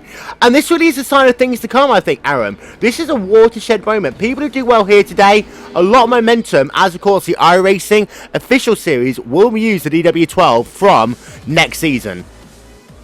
Absolutely, we are looking for that, and right now it's all the testing, all the research going into the times. It's whoever can hit it first is going to have a big advantage, and they have hit upon something that's going to make all the other teams having to play catch up just a little bit, as we are about to go green, where Martinez has got to get a good restart. We have not seen him have one strong restart yet. Can he get it this time? Pace cars in, green flag back in the air here at Pocono. This time by looks a little bit better by Martinez, but not good enough. You see already Peterson down to the inside, and he's going to move himself up into second position on the racetrack as the cars come back down into turn number 1 once again. Martinez, wow, another weak restart, unfortunately for him. But here we go now. We've got Peterson. Let's see how he does with Norton, our race leader, and can Martinez fend off Brendan Lichtenberg? Yeah, on board with Chad Peterson in that number 11 car. Once again, you see he's very close to the rear of Ryan Norton. Will he try going for the race lane? He's already looking down to the inside. That's going to hurt his line, though, through the centre of the corner. And that means that he won't be close enough to make that move coming out of corner number 3. And one of the things about Pocono here is that you are very often switching between defending and attacking. And that's one thing you have to be careful of. A ill-timed attack can very well put you on the defensive to where you could lose 1, 2, 3 spots. If you have a botched pass going into turn 1 and you have to lift, you have nothing. It's going to be, before you regain your momentum, it's going to be coming out of turn 3 because you're flat out from 1 to 3. So you have to time your pass perfectly, because if it fails, you're going backwards. Having a look at a bit further down the pack right now, checking in with Robert Grosser in that number 13 car. He was right over the rear of Mike Owen just one moment ago, however unable to get the job done, and that second pack really is right now being led by Robert Grosser, trying to get himself into the top 10. A little bit further ahead of him, good battle going on right now between Mike Perry, Robert Eugelinks, and also Ron Mayer Jr. as well. Mayer Jr. is all over the rear as they work themselves down this second straightaway over Brendan Lichtenberg right now. Some big battles there. Jonathan Goke up to 9th, but Perry and Meyer, good run by Mike Perry right now, running 6th, the Ron Meyer 5th. And what I've been impressed with, going back up front, is that Peterson has been able to, as I say that, he didn't get a good turn 3, which this could be what you were talking about earlier. It looks like Norton's better in turn 3, but it looks like Peterson really has turn 1 down. Indeed, so. And I was actually thinking about a similar thing about Ron Mayer Jr. because you see just how close he is actually as they work themselves out of corner number 1. But then he loses a little bit in turn 2 and turn 3 on the racetrack, and that means that he can't set up that pass at all. Ron Mayer Jr. is struggling in that second part of the racetrack. But in that battle for the race lead, Peterson is still there, and he looks like he's doing a good job, and also not coming under attack from Martinez that much. No, Martinez, our pole sitter, I said you can have a car that's great by itself, but when you get cars in front of it, just not the same, and that's where it is. Yes, he's still running third, but just can't seem, he has no ability to really get up to the cars in front of him. Right now, battle for 9th and 10th place on the racetrack. This is between Jonathan Goke in the 08 car and Mike Owen in the number 9 car. And gap between those guys, about 0.3 of a second on the racetrack. Jonathan Goke in that last lap motorsports car. Mike Owen also in the last lap motorsports car. Will teammates battles? It's a huge battle going on behind him, Aaron. Oh, big battle between Boldrin, Grosser, Lamy. Big battles there between 5 cars, and they just about had it coming together out of turn 2. Seems to get sorted out right now, but my goodness, that was some intense racing through the tunnel turn. And Baldwin, is he going to look down to the inside as they come down into turn 1 of Terry Matinson? Not quite close enough, but you see Baldwin really is pushing it right now. He scored in that 12th position on the racetrack, trying to make the move over Terry Matinson right now on that number 24 Banty Autosports car in what is the battle for the 11th place on the racetrack. This is furious racing right now, Aaron. Did I miss something? Do we have just 15 laps to go? Because this racing back here looks like we're coming to the white flag. Great racing, hard racing, but very fair racing. Lots of give and take right now. Pakalami there trying to make a pass over the number 3 car. They're going to go 3 wide down the front straightaway, Aaron. 3 wide. This is a very wide straightaway, the widest straightaways we see, but 3 wide into turn 1. Chances are all 3 cars aren't going to see the other side. They did get it filed down, single file there as they now head down the Long Pond straightaway to turn 2. Yeah, and some amazing racing going on in the mid-pack right now. To run 3 positions 11 through 20 is currently Dujan Baldwin, then Terry Matinson, Robert Grosser, Mark Shawley, Hugh Pakalami, now McBride, teammates Inyemi, Andrew Tant, Michael Dinkle, and Randy Crosno. Now, let's very quickly talk about Michael Dinkle. Of course, he is the championship leader right now. However, as he's going side by side, he is, got to remember, he's fighting for a championship here. Yeah, it's always when you're points racing, it is a completely different animal because you're thinking, okay, what can go wrong? Okay, I need to give this position up. I need to. You have so many things you got to concentrate on that sometimes that can get into the way of just driving your car. You're going to be thinking about points, thinking about not messing up, and anytime I think about not messing up, the first thing I do is mess up. Andrew Tant's having a great battle right now with Nell McBride in the battle for the 17th place on the racetrack. There are cars all over the place, and these cars are so closely separated as well. As you see, Andrew Tant's got cars going 2 wide behind him.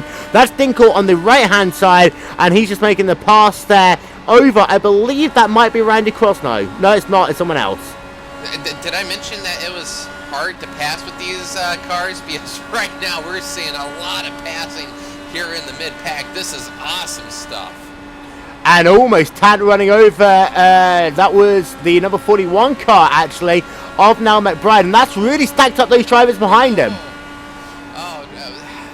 I think we're seeing 3-4 passes a lap here as well. I think we're seeing cars are good on one end of the other racetrack, but when they get to the other end, they stack them up. And to be honest, I can't believe we've stayed green as close as this racing has been.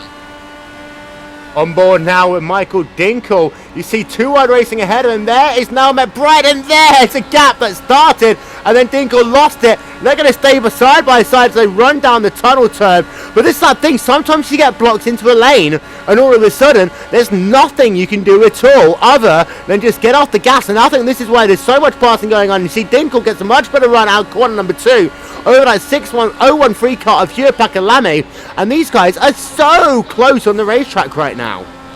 Oh, so close, and That right there was an example of a pass gone wrong. Instead of gaining a position, you lose a position. Let's see what happens this time down to turn 1. But this is just absolutely fantastic stuff. And this is back in 17, 18, 19, 20th. Out front, however, you got Miguel Angel Martinez, and he is right on the rear right now of Chad Peterson in that battle for the second place on the racetrack. And Peterson looking as though he's starting to fall off the rear of Norton a little bit and falling into the clutches of Miguel Angel Martinez. There you see is Chad Peterson, and Martinez just coming into your shot right now is scored in the third place, just about 4 tenths of a second back, but Martinez has looked very strong through turns number 2 and 3. Martinez's car in our first long green flag run, he fell 1.5 seconds back of Ryan Norton, and then the lead flatlined. He didn't gain, he didn't lose. So I think for Martinez, his car really likes a long run. We'll have to see if we get an entire fuel run to see how strong his car is. Remember, I think he did just hit the wall there. I think he actually did just hit the wall. We'll get ourselves a replay of that one, because that was mighty, mighty close actually from Miguel Angel Martinez. And that's not the first time he's come close or hit the wall. We saw him hit the wall in front of Peterson as well. So Martinez now losing speed down the back straightaway. Gotta wonder if there is some suspension damage. We saw it. He did just tap the wall with his right rear tire. Miguel Angel Martinez potentially now with a little bit of an issue. Meanwhile, in front of him, Peterson now closed up to our race leader. The gap was only about a car length, but Peterson gets so tight off of 3, just about joined Martinez in hitting off the turn 3 wall club. That aero push through corner number 3 is incredible. And we talked about anti-roll bars and weight jackers a little bit earlier on in this broadcast, Aaron, but let's talk about it in a bit more detail. These guys have got their anti-roll bars, front and rear, and their weight jacker they can use. And at Pocono, you're using all of your tools every single corner of every single lap. Yeah, you're going to have every button mapped on the steering wheel as the leaders do encounter lap traffic. Scott Newton pulls over, no issues there. But we heard it in the interview. He just, by our in-race reporter, he didn't stay ahead of it. It only takes one click, potentially, to forget one click, and your race is over. The other tricky thing about turn 3 is sometimes you don't know you're going to hit the wall until you do. The perfect line there gets you so close that it's really hard to know if you're going to make it or if you are going to wash out and just barely clip that wall, as we saw Martinez do. And for Martinez now, the speed is back in the car a little bit, 2 tenths off the leader. Not going to be terminal damage, but might be enough that we may not be mentioning his name as a contender for this race win. Right now we've got 22 cars scored on the lead lap. The last one of them is this guy, Martin Nagelkirchen for OMR Sim Racing in that number 82 car. And you see that, Krosno, something's happened to Krosno, and he's going to be classified as out of the race. Let's see what... This is the moment for Krosno. Just got loose, a very bizarre looking incident. Same thing as his first time, but this time he just hits the wall. Yep, could not get the car spun around, hit the wall, and what was a spectacular day of spinning and passing has come to an end. And he had a similar issue back in the 2012 race. Let's have a look on board with him as they come out of corner number 1. You see just getting a little bit loose on the exit of the corner, and the car ahead of him actually touched the wall as well. I think Krosno was trying to avoid him, potentially a little bit preemptive on that one, and that put him out of the race. And was that Niall McBride? Niall McBride in the pits for a long session. So if that was the car in front of Krosno, looks like Niall McBride's day could be coming to an end as that car sits idly in the pits. Yep, so we're getting ourselves one more look to see what happened with Krosno, and we believe it was that number 41 car of Niall McBride. This is what happened from McBride's point of view as they came down through the corner, and McBride just absolutely lost it. There on the exit of the corner, he darts across the racetrack, and actually that's what caused Krosno's issues a little bit there. And one thing is, you come through turn 1, you can be so focused on the car in front of you that if they run a little bit wide, you can follow that line right into the wall, or then have to react and maybe put a little bit too much steering input, which might have caught Krosno out. But for Randy Krosno, that, wow, almost season and a half, year and a half of bad luck just seems to continue. Yeah, we saw it in the ISOWC last year. We saw it in the 16 Street Racing League last year. We're seeing it again in the ISOWC IndyCar Series. One guy who's not having bad luck right now is your race leader, Ryan Norton, but he is getting close to pit stops, in my opinion. Yes, he is, and that would be good for John Goke, which John Goke, something has happened to him. He was running 9th. He is now in 13th, so I don't know if maybe he had some wall contact, but he was running in the 9th position. He now is struggling. Unless he's saving fuel. Could be saving fuel. He was half a second slower last time by. You see, his best lap of 42.3. His last lap was at 42.8. So he's still doing competitive lap times. Just potentially, maybe, I think he might have gone to a different fuel setting. Oh, Peterson's to the race lead as Norton's onto pit road.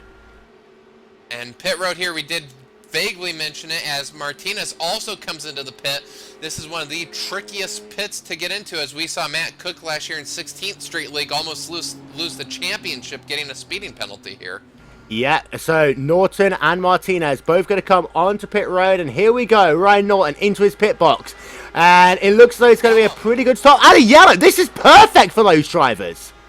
Oh, wow. Yellow flag comes out perfect, and I have to wonder, did somebody botch a pit entry? Yeah, and you see there's the pace car just coming out onto the racetrack. There's Ryan Norton ahead of the field. He might get a lap over this entire field.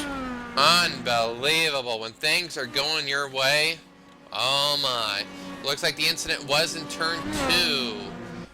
We'll get confirmation, and I believe that might be Kleber Gomez there who's involved in that. So and, the forgotten corner, as we mentioned, turn 2 seems to be the trouble spot today. It's been the trouble spot for all of these drivers, and we'll get a replay of this, see if we can figure anything out with Gomez Jr. As right now he's working himself down the front straightaway. We might be a little bit too far back for him, so we'll come back to that one in just a couple of moments' time. But Kleber Gomez is out of the race. But what this does mean is that we now have a completely different strategy. And I think actually what happened here is Norton just stayed on the lead lap when he potentially could have gone one lap down. Which means if everybody does pit, he will cycle back to the race lead, almost like road racing. When we see an NASCAR, you want to be the first in, first off, because if the yellow comes out, everybody's going to make a pit under yellow, and while they're stopped, you just get to cruise on by. But the other driver, Miguel Angel Martinez, I think he might be classified one lap down right now. No, Martinez currently in turn 1 blasting around the racetrack, so he also, I think, is going to be okay. He's lucky though, because you see the pace car came out ahead of him, so maybe he was given the opportunity to pass the pace car, because we did clearly see the pace car ahead of him as he came out of pit road. So a very lucky break for Miguel Angel Martinez in that number 2017 Velociraptor car. Indeed, because if you do get trapped behind the pace car, you will still be on the lead lap, but you're going to have to rely on the wave around, as now we have pit stops coming up, and here we go. Yep, so pretty much everyone is filing onto pit road, and you see there is the field, and it's a very stacked field of cars coming down onto pit road there, Aaron. Indeed it is, and if this were a shorter oval, Ryan Norton would have been in a big trouble going a lap down, but this 2.5-mile oval gave him plenty of time to get back out. So you've got Ron Meyer Jr., who was the first of the cars on pit road. Will he come out first? It's going to be very close once again. I think he's just about going to do that there, Aaron, from Chad Simpson. Wow, and about 5 cars behind him, 3 wide on pit exit. They all got out without contact, but Peterson there, maybe potentially a little bit of opportunity lost. Had the green stayed out, maybe he could have got on and off a little bit better. We won't know, but never seems to fail. Yellows come out in the midst of pit cycles. And there you see the rest of your top 10 cycling through pit stops. However, it gives the race lead back to Ryan Norton, and he has been incredibly lucky so far in this race. And incredibly lucky indeed. Perfect timing, yellow, to make no risk of having to push it on cold tires on the outlap to maintain the lead. So Norton will be our race leader. And behind him, it looks like Ron Meyer will be third, and Miguel Angel Martinez will be third, it looks like, with several drivers, though, that this doesn't help. This yellow does pin a couple drivers. Couple drivers could have potentially got a wave around, but now it doesn't look they are going to.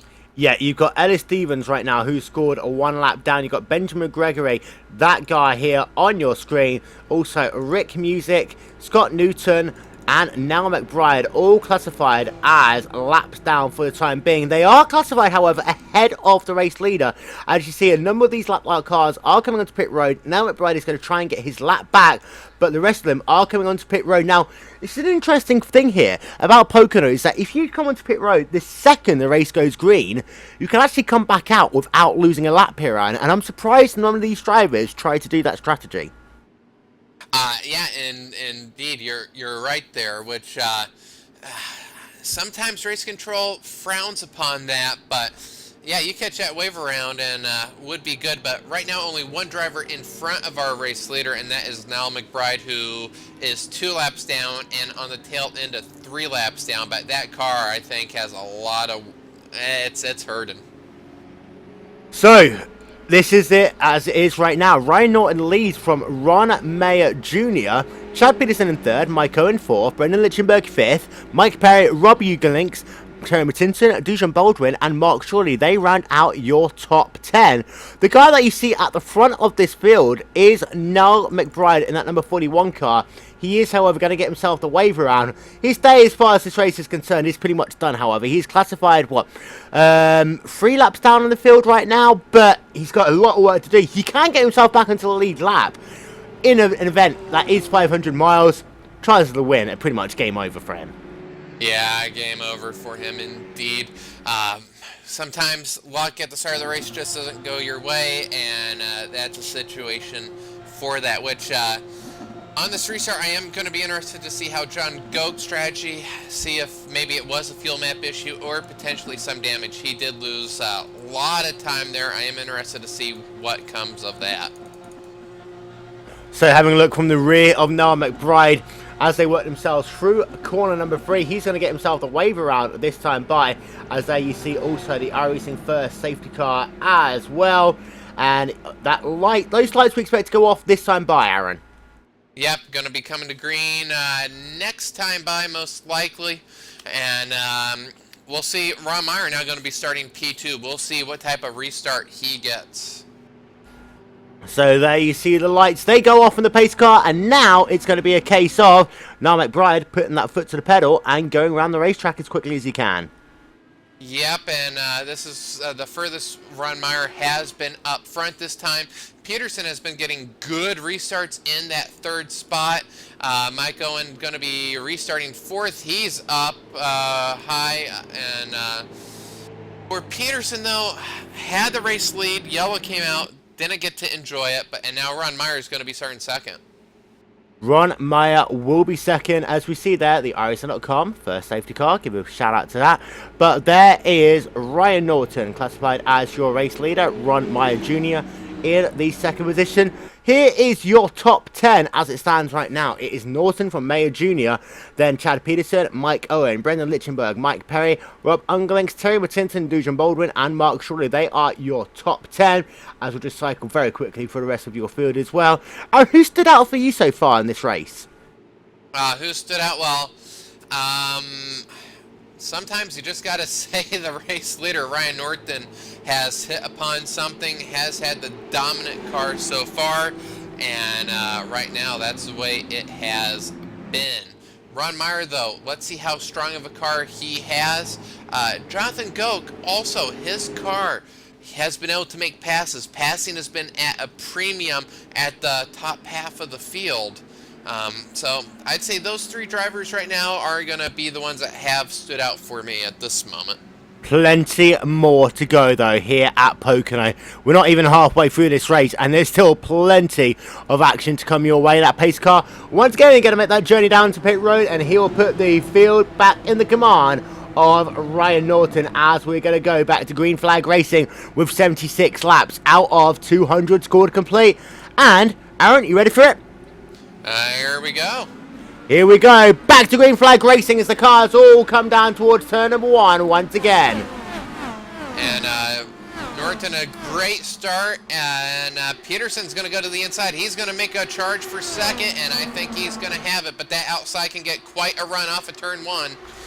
Not this time. Yeah, and you see Peterson getting the run there, and he moves himself up a position into second place, and cautions back out. Martinez, wow. Oh, no. There you see a broken Miguel Angel Martinez classified as out of the race, and that is what you never want to see. And we had another car get launched up and over the wall. I think that was Martin Nagelkirchen. He's going to be out of the race as well. Right, keep an eye out on Miguel Angel Martinez, and at number 27 car just getting touched by Nagelkirchen, then spun into the wall, and that is his race completely done. We'll get ourselves another replay there on board with Martinez, and this is going to be an interesting one to see. Yeah, definitely. Unfortunately for Martinez, that timing of the yellow couldn't have been worse, and in the end, that's going to be his downfall. And for a guy who started this race oh so well, he did not want that to happen to him at all, Aaron. Oh my goodness, this could have been another breakout showing for him. Started pole, and it's amazing how fast it can all go wrong. In a hurry as well, let's not forget that. Oh, in a hurry, absolutely. Nothing he really could do. Cars in front checked up. He had to check up as well, and that was all. Well, under caution here at Pocono once again. We're going to step aside for just 1 moment's time, and then we'll be right back. You're watching the ISOWC IndyCar Series from Pocono Raceway, Long Pond, Pennsylvania, and we'll be right back. Simulated racing can be awesome, but it can also be kind of a free-for-all. Interestingly, auto racing faced the same problem in its earlier days. Whether it was on the back roads, the beaches, or the city streets, the racing was fun, but there was always a certain level of chaos and danger, until some folks came along and put some order to all of this. Stuff like official racetracks, regulations about weight and equipment, and enforcement of standards. That's what gave us high-speed excitement, fast-paced action, and photo finishes. That's when racing became racing. The guys over at iRacing.com have made the same transformation in the world of sim racing. Sure, they've got the most accurate tracks and realistic cars out there, but that's just the start.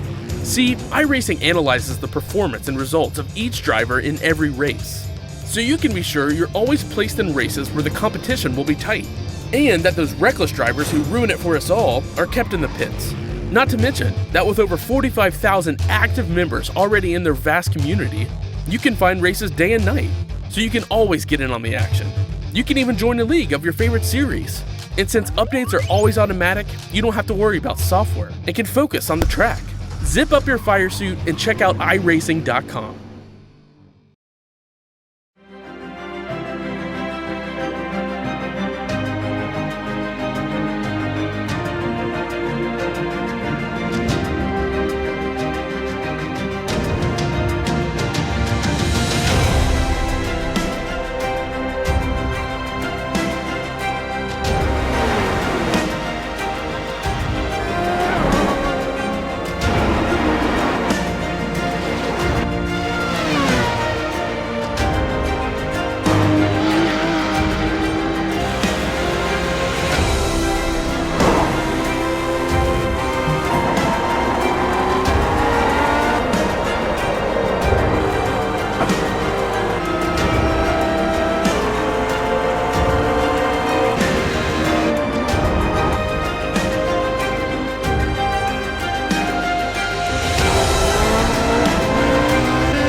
Well, ladies and gentlemen, welcome back to continuing coverage of the 2014 ISOWC Pocono 500, powered by And1 Designs.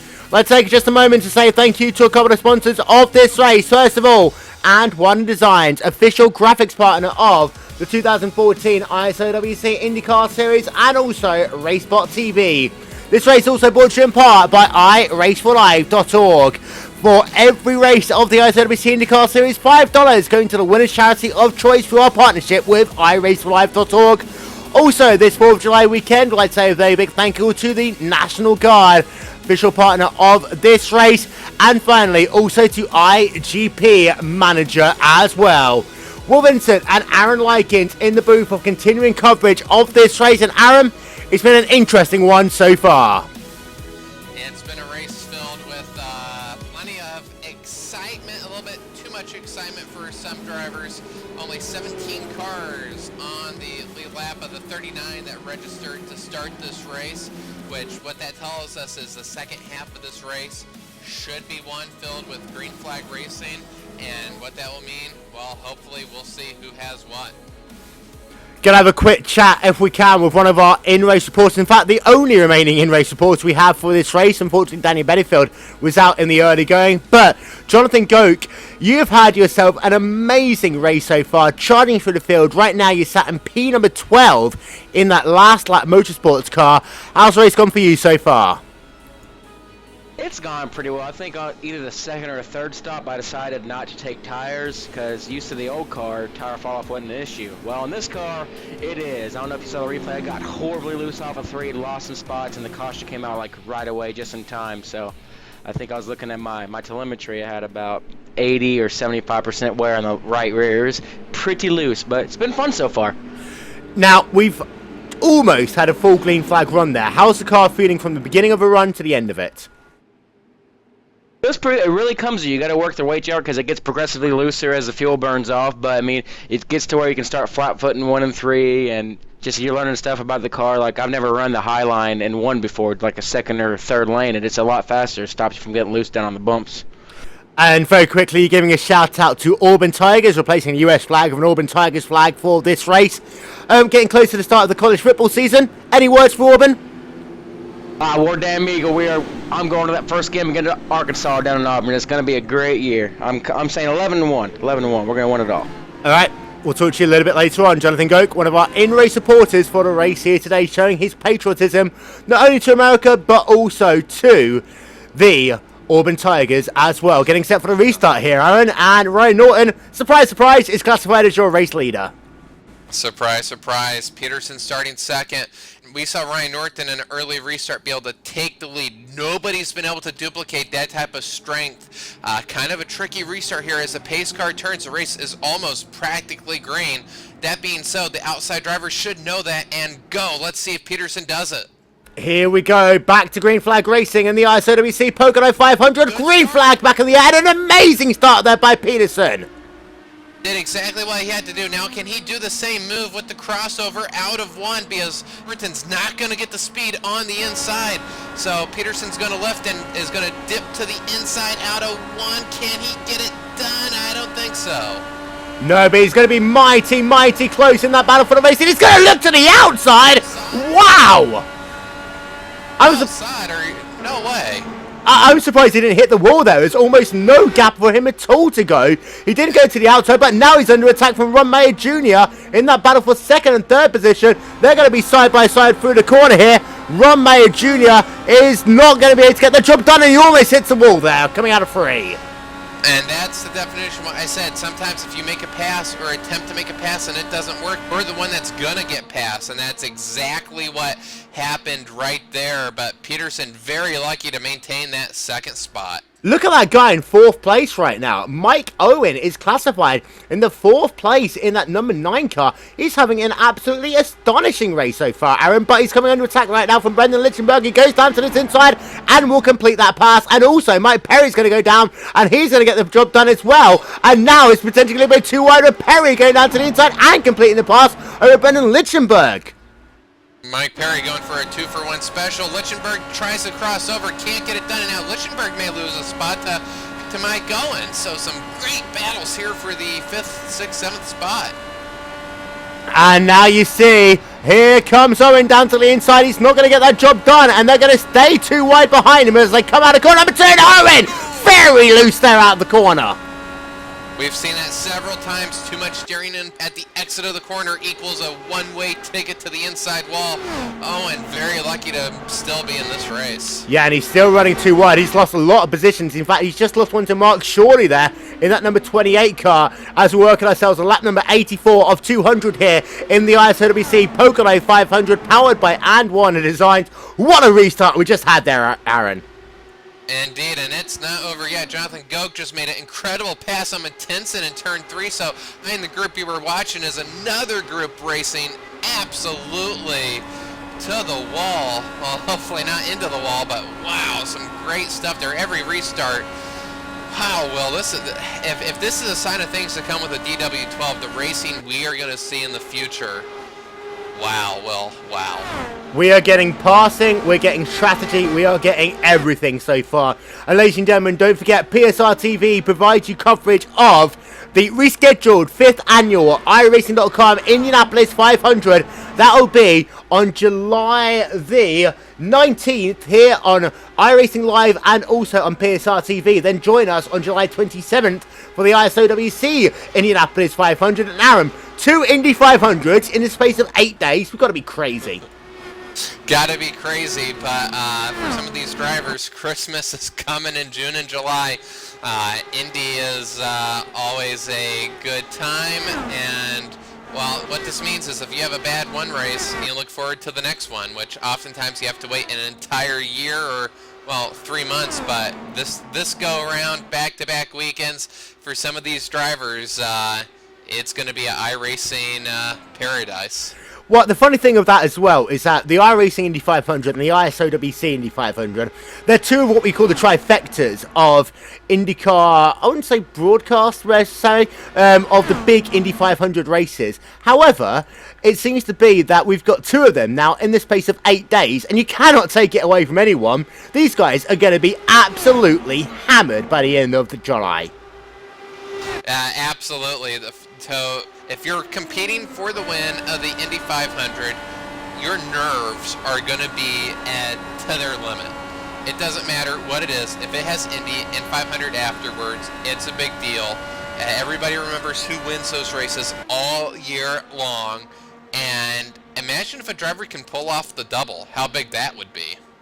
And also, let's not forget that there is $200 on the line to whoever wins the Triple Crown of the ISOWC. No driver's ever done it, winning both the Pocono 500, the Indy 500, and the Fontana 500, which of course replaces the Michigan 600 race that we used to have here in the ISOWC IndyCar Series.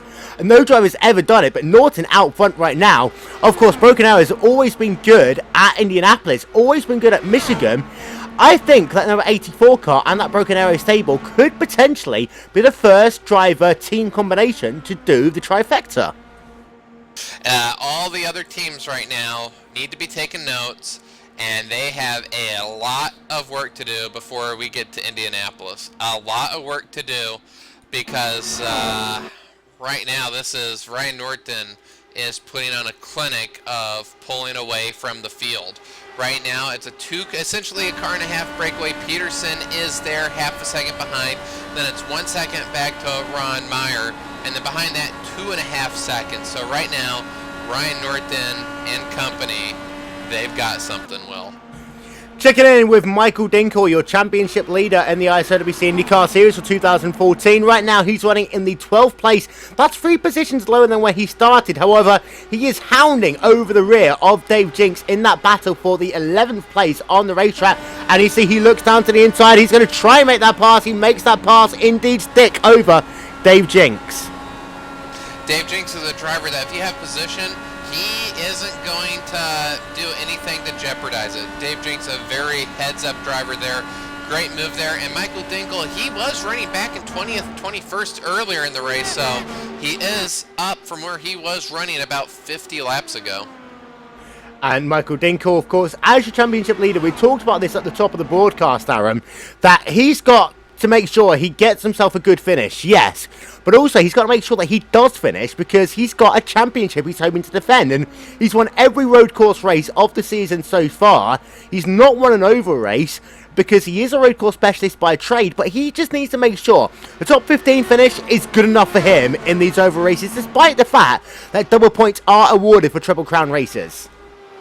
Yes, double points, but he can start to move forward as now only 15 cars on the lead lap, and with attrition, I did mention this, as more and more drivers fall out, you can start pushing the envelope a little bit more because you're not going to get that 29th, that 34th position finish. So for Dinkle now, he can start to get a little bit more aggressive because the amount of damage isn't going to be as great, and there's a lot more to gain now.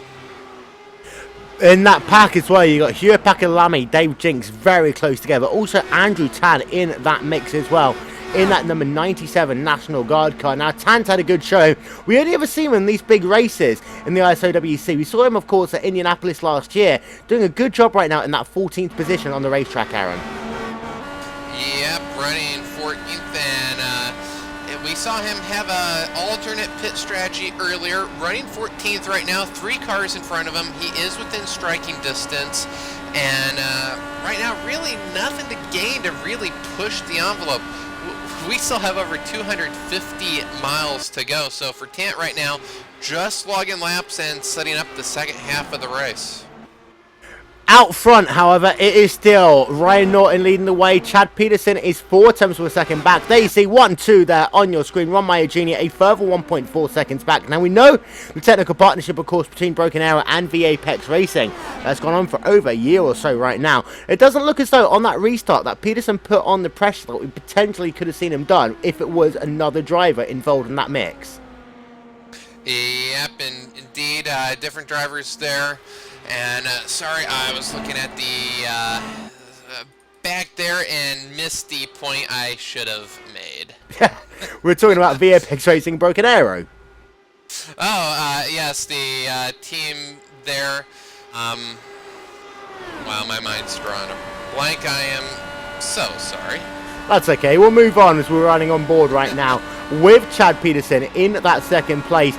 Right now, the gap between himself and Ryan Norton is about 6 tenths of a second on the racetrack as they come out of corner number 3 once again and work themselves down this long front straightaway. Now, this is the longest straightaway that we see, not just in IndyCar racing, but in all of oval racing, and actually close to one of the longest straightaways in the world right now. Of course, the FIA mandating on road course how long a straightaway can be. This makes Pocono unique in how long that front straightaway actually is. Yeah, I remember watching NASCAR broadcasts from the early 90s, and they made comparisons to what type of sized aircraft could land on the straightaway. It's so long. So one of the longest straightaways I saw overlay that Helio Castro-Nefez shared on Facebook on just how long it is in comparison to the Indianapolis Motor Speedway. And what that can do, the length of this straightaway, what this can do later on, the draft, which right now nobody's been able to hang on to the rear of Norton, but it can be very hard if you have a great handling car to break away. That's what's amazed me. As Peterson's wrecking off a 2. Oh! Sorry, 1. Oh! He hits the wall. Peterson's going to be out of this race. This is a huge moment as we're just riding on board with Dave Jinks. We're going to replay of Peterson in just 1 moment's time. There you see Peterson coming back into your shot there on your screen. What a moment. Chad Peterson, ladies and gentlemen, is going to be classified as out of the race. A huge moment there for Peterson. Potentially the only driver that had anything for Norton. I think the curb struck again. Let's have a look. I think he might have clipped that curb, got high, hit the wall, and game over. There we see Peterson coming through turn number 1. You see very close in that bottom lane, then the rear end. No, he just hits the wall out the exit of the corner. There is going to be, you see already side pod damage to that car. Then he smashes the car on the rear. Chad Peterson is going to be classified as out of the race. Let's get ourselves another replay. Let's go on board with him on that one.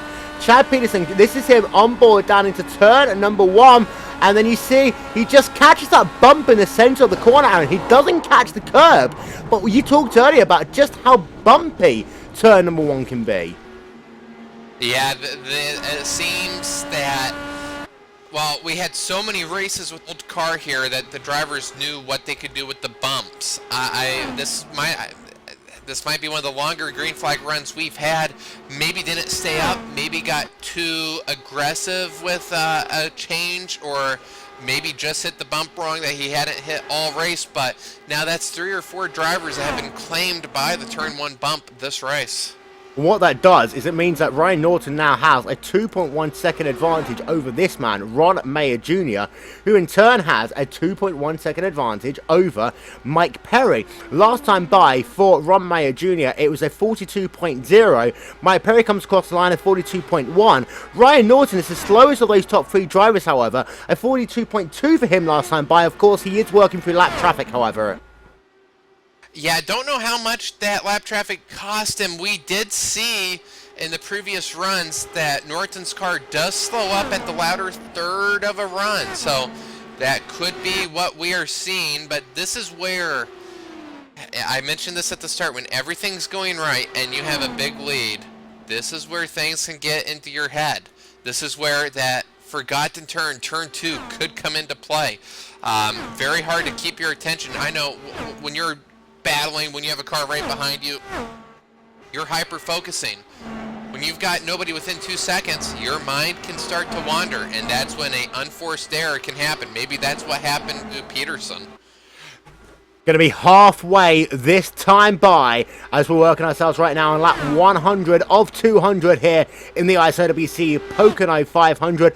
This guy is your race leader. It is Ryan Norton, and as he works himself out of corner number 3, we're going to go on board him and spend a lap with your race leader as half the race is now in the books here at Pocono.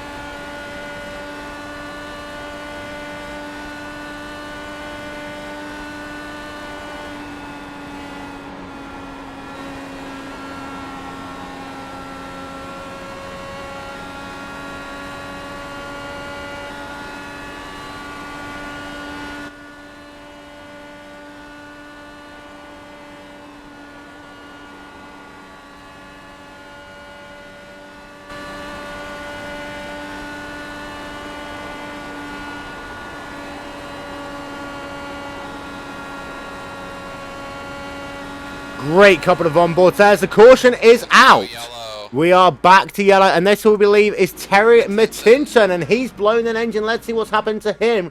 Terry Mattinson has blown an engine. We'll get a word, see what's happened to him.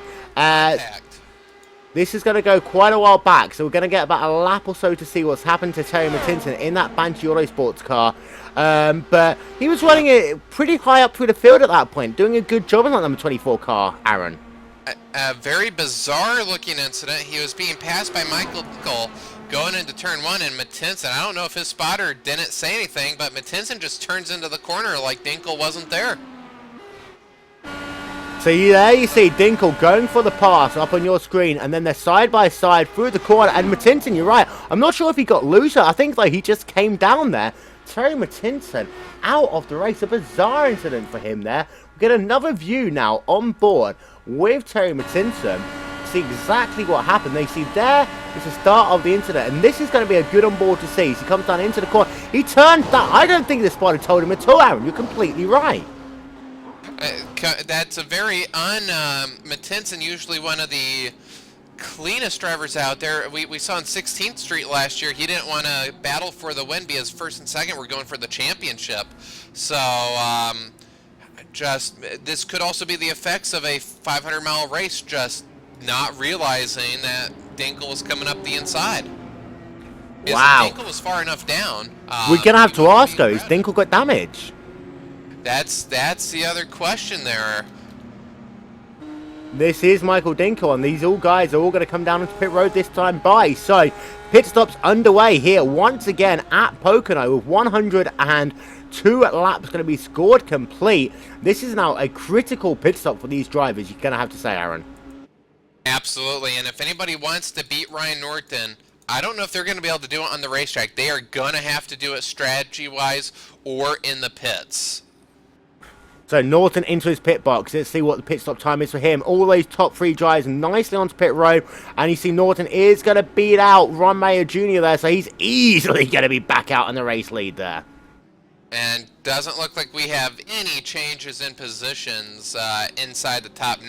10th and 11th will swap, but the way they came in is the way they came out, and now, wow, as I said, I think the only way to beat Norton now is through strategy, which means you got to start calculating fuel. Almost have to think of this as a road race. I think the first lap, if you're within contact of the leader, that's the thing. You can't go a lap down. But if you can be first on, first off, and you catch a yellow, you may be able to sneak out the lead. Gonna have another chat with our in-race supporters. We just saw there the top 10 times for that last pit stop. Jonathan Goke, well, you're in the top 10 still in that number 8 last lap motorsports car. Just been keeping your nose clean, but we're into that second half of the race now. Does your strategy change as we count down the laps rather than count through the laps? True, I'm really happy with 8th, and I got my teammate Mike up there in 7th. We're just kind of, the guys in front are too fast there. We're just kind of hanging back, picking them off, and we're really happy to be 7th and 8th. We weren't really that fast coming in. But the races can always become fuel strategy races. I'm just doing the math right now. If this races go green to the end, then it would actually become just about a fuel mileage race. Is that something that you're hoping for? Knowing the fact that you haven't got the pure speed, you could potentially try and outsmart your opponents? Yeah, definitely. I mean, if we get like maybe a quick caution after 5 or 10 laps, we're not expecting the front guys to pit, so we can go in, have a couple of extra gallons, do a little short pit, maybe just get them off guard, because that's about the only way we're going to beat them tonight. Well, finally, you talk about the last lap, guys, doing yourself a good job here today. Want to say thank you to anyone? Oh, definitely the Kingsbury guys for this setup work. Mike Owen, all Dave Judge, of course, my good buddy, all the guys at last lap. I mean, we're having a blast, just having some fun out here, and hopefully take it to these guys, show them what's up. Jonathan Goke there, our in-race supporter, currently classified in the 8th position in that 08 car. And ladies and gentlemen, don't forget as well, about 10 minutes or so after we go off air here at Pocono, we have the Will and Dave Show. The most fun you can have with your pants on. Join us on Glacier TV 10 minutes, 15 minutes after the race finishes here at Pocono for the Will and Dave Show. We talk about everything that happened here in the ISOWC Pocono 500, and also talk about the British Grand Prix, the crazy qualifying session they had there. Also the preview to the Daytona 400 on TNT a little bit later on this evening. And of course, everything going on in the world of IndyCar as they get set to go running at Pocono in less than 24 hours time. That's the Will and Dave Show here on Glacier TV and RaceSpotTV after the race finishes here at Pocono. Aaron, and it's always great to see the Will and Dave Show.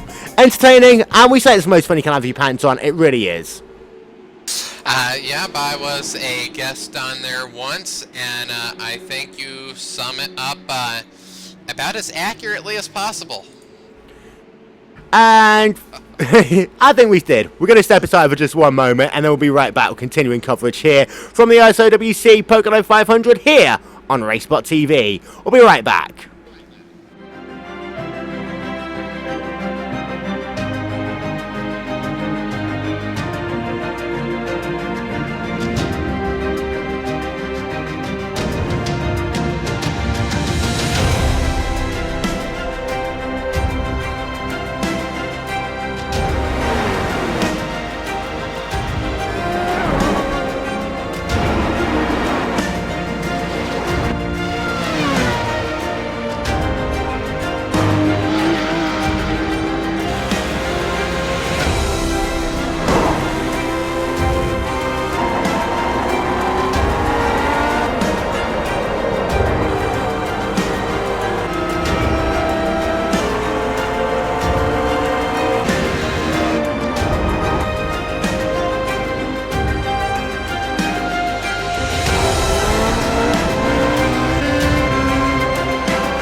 any moment, and the question is, does anybody have anything for Ryan Norton? Can Ron Meyer get a restart? No, he can't. Awful restart for our P2 starter. That's going to allow Mike Perry to get to second.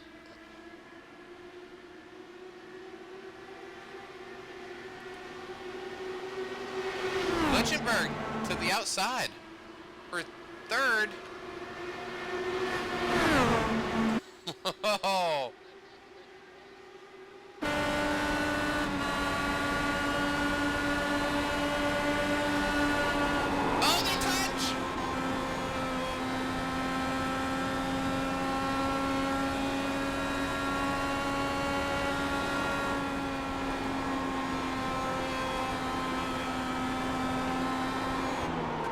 Too wide in turn 2.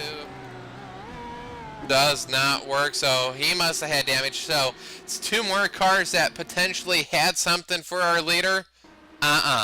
So a good day comes to an end for Meyer and, well, maybe not Meyer, but Perry limping that car back to the pits. Gonna be out of this race.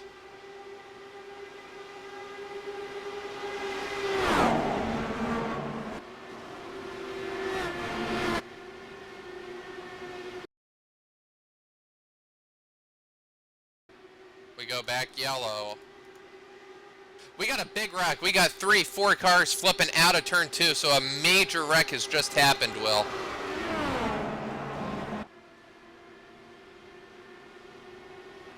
Four cars at least here. Couple over the catch fence. A big wreck.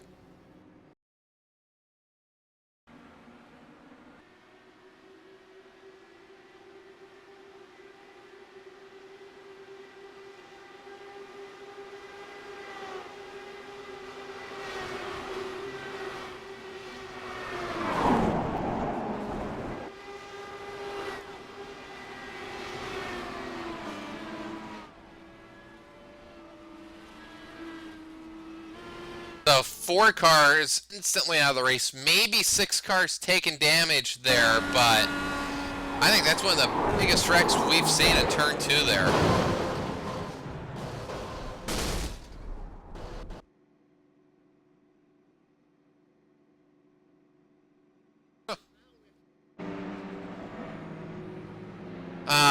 At the rate we're going, is it a 500-mile race if nobody completes the distance? Wow, the attrition here has been great, and at the rate we're losing cars, this race will be over in about 40 laps.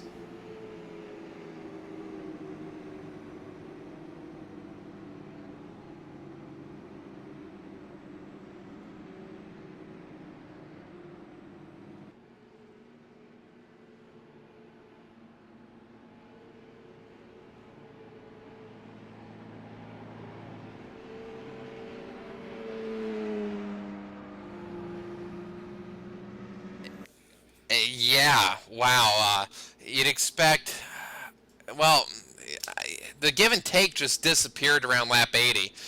Both with the Mike Perry Ron Mayer accident and this accident, back-to-back laps, turn 2, going side by side, just doesn't work, and that's going to leave us with 11 cars on the lead lap as Ellis Stevens has worked the wave around, and the best-looking car on track, at the rate we're going, could very well get a top 5. Oh my goodness.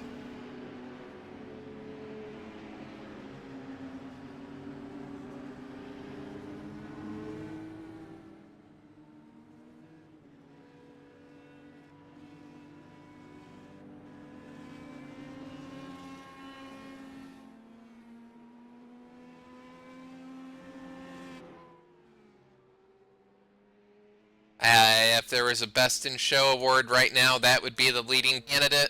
I don't think anybody else really could nominate a car. That car, don't know the right adjective to describe it. Perhaps psychedelic, maybe? I'm not sure.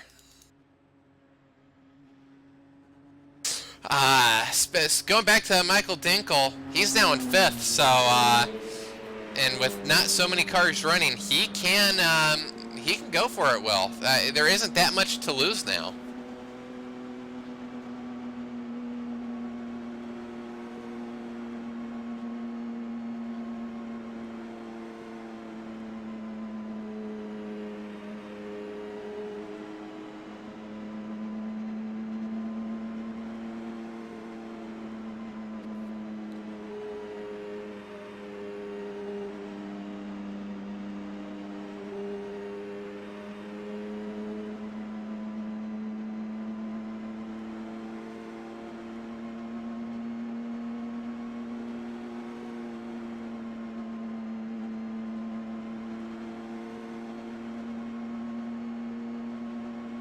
Absolutely, this race couldn't have gone any better for him, and still though 90 laps, some stuff could happen, but doing what he needs to do, and at this moment in time, you would have to think the cautions, I don't know if we're going to see many more. Hopefully not. We don't have enough cars for any more cautions. That being so, Jonathan Goat pitted this yellow. Is there any way somebody can work the fuel to beat Ryan Norton? That's the only way to beat him today.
Yeah, a little bit expected. Getting up there running and, try to give way, and another person doesn't want to give way, left plenty of room. They decided they wanted to be the same place I wanted to. Oh well, life goes on, but I'll remember that in further next races.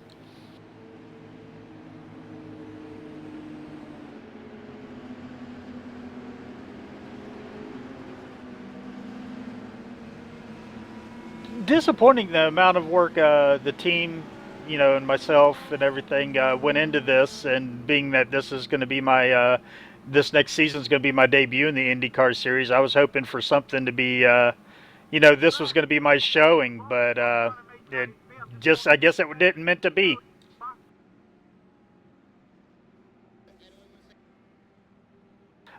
Just the team, Broken Arrow, everybody, my mom, my dad, Jesus Christ, and Will, you. I want to thank you. You're a great American.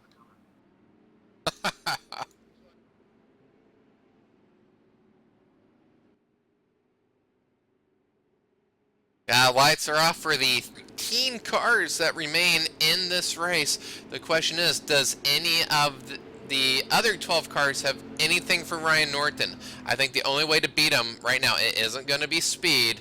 You're going to have to do it with some sort of fuel strategy. And with this few cars, that sort of gives people in the back half of the field more leeway to perhaps go for something.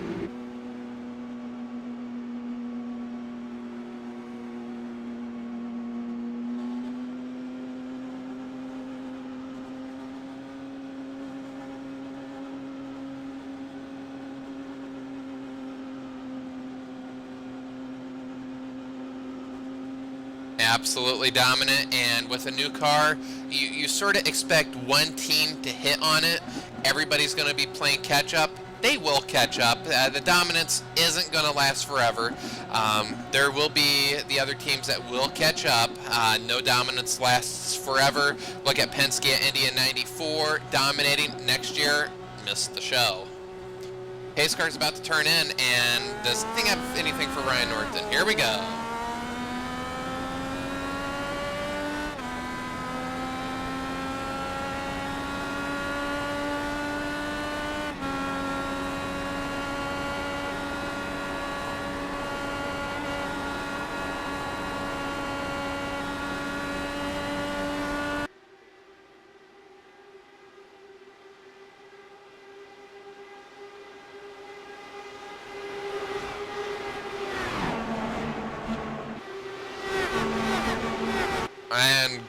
a tremendous restart there. Already has got one spot. I think he'll make short work of Dinkle here, although I go maybe playing the fuel strategy. We'll have to see if he is or not. I expect to go to do that. We saw him fall back earlier in this race. But we're going to have to start calculating the field to see how many more stops left, and if we are on that fringe where somebody could make one less pit stop than anyone else.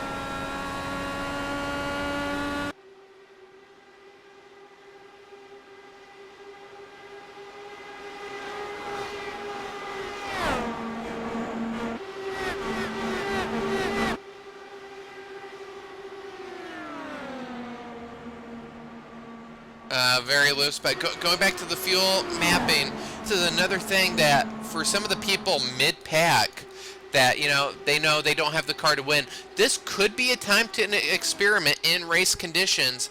Looking forward to Indy. Yes, Indy doesn't require lifting like here, but just to play around with the fuel mapping to see how much can you save, how much does it work. It's one thing you can test some more, but nothing can simulate race conditions where things are on the line. So this, for a lot of drivers right now, could be a test session to see what the fuel mapping does and just how much you can save.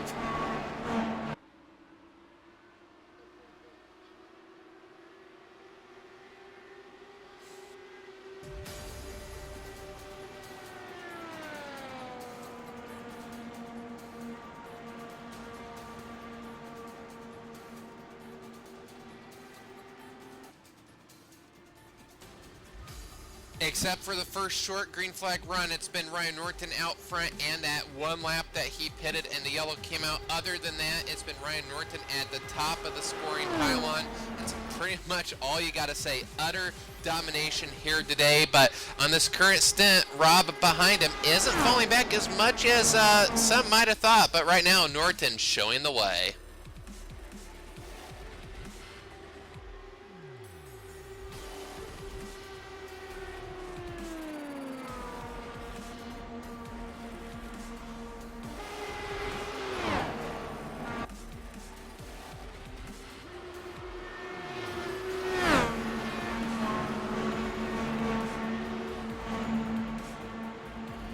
Yeah, Rob started 15th, and I think if we were to have talked to him at the start of this race, if we would have said on lap 116 you'd be running second, I doubt he would have believed us, but that's exactly where he's running, and with a little bit of strategy and a little bit of luck, he may just take this race lead. He is not falling behind that fast.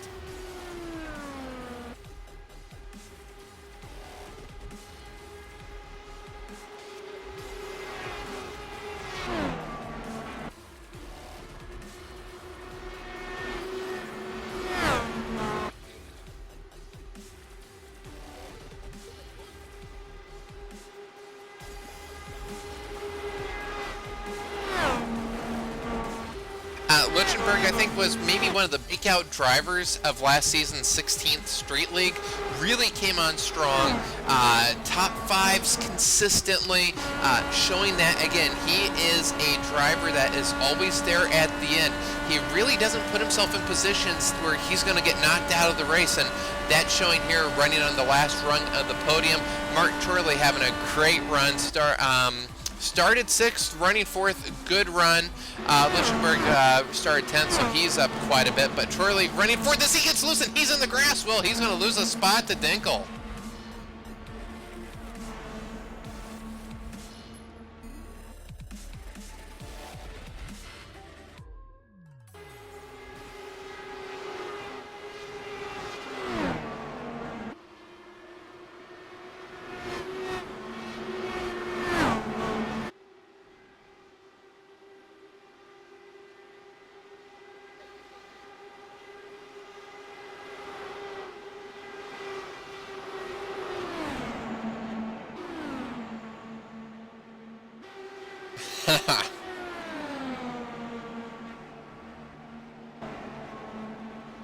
Rather polite of Turley to have the moment while we were talking to him. Very rare that happens in the through the field segment, but Turley going to go up the inside and reclaim the 6th place spot from Mike Owen. But An exciting 2 laps for Mark Charlie there.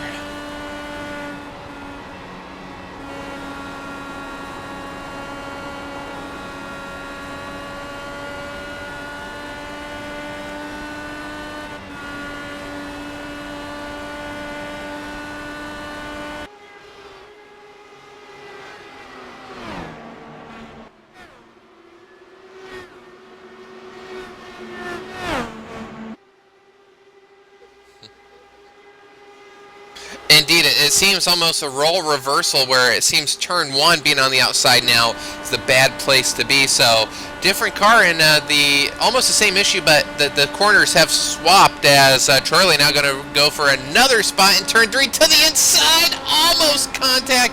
Oh my goodness, that was close.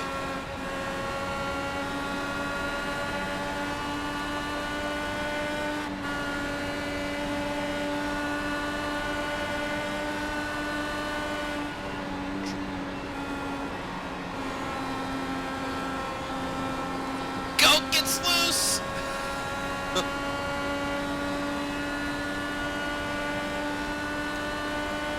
Oh, almost a draft there, which, I would have said I wouldn't believe it if I saw it, but at the Star Mazda race at Lucas Oil Raceway Park the night before the 500, there was actually bump drafting going on, so you wouldn't believe it unless you saw it, but right there might have been a little tap.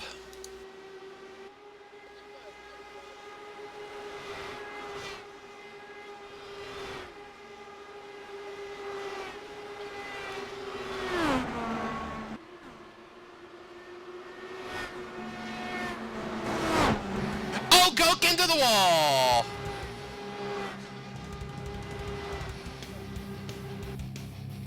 Do we get a yellow? Is there anybody behind him? Yes, yellow's out.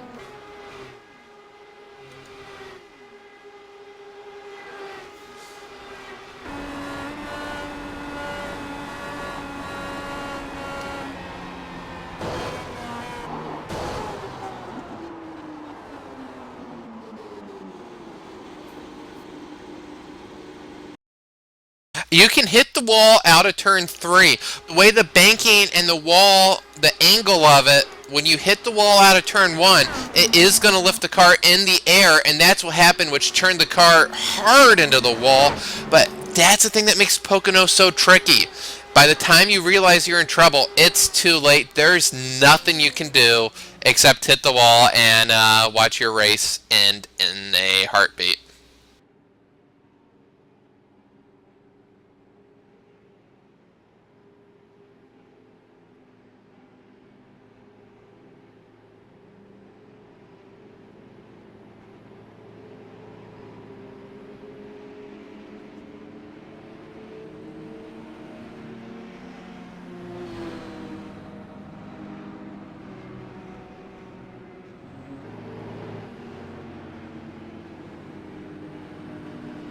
Absolutely.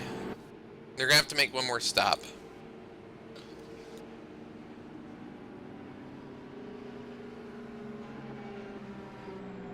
Right, and if you can get that one extra lap, that can be huge if a yellow comes out, which now we're looking at only 10 cars on the lead lap. So I would have to suspect that this race, I hope, is going to go green to the end. But if you're in the latter half of the top 10, I think on that one to go, you do have to pit for Rob. Let's see if he can get a better pit stop and maybe beat Ryan Norton out of the pits.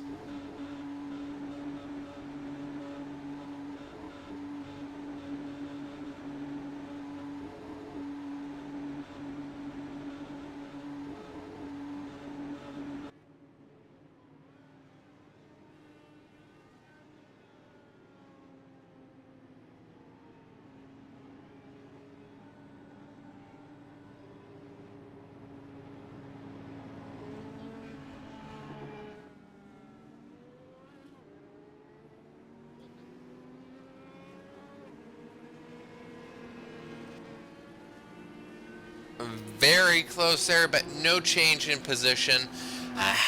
And with this, with the attrition we've seen, I just wonder if maybe a driver could go for a radical wing change and maybe, you know, go for it. I mean, we saw Jonathan get a little bit tight, which ended his race, but really, if this is a one-off event for you, you've really got nothing to lose now. You're almost, we've got now 12 cars running, I think, so you're guaranteed a 12th place finish.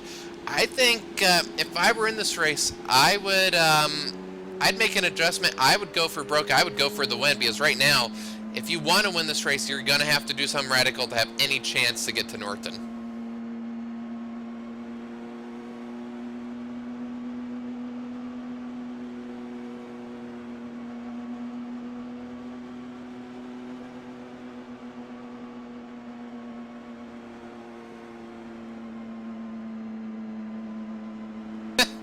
So, only, what is that, one driver that's led laps still in this race, so I don't know, maybe you don't want to lead this race for one lap.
The NASCAR Peak Antifreeze Series, powered by iRacing.com, has officially begun. It's all in control of Brad Davies in that 11 machine. Green flag flies. He's damn near banged up though. Now the 93 is going to push the 4 of Brian Day all the way up the wall. 4 wide down the super stretch point in the turn. And now the 93-39, the 3 machine goes around. Big trouble in the back. It's the race for the win up front. Look behind him. They're 3 and 4 wide, trying to make a push to the front as the field gains speed in turn number 1.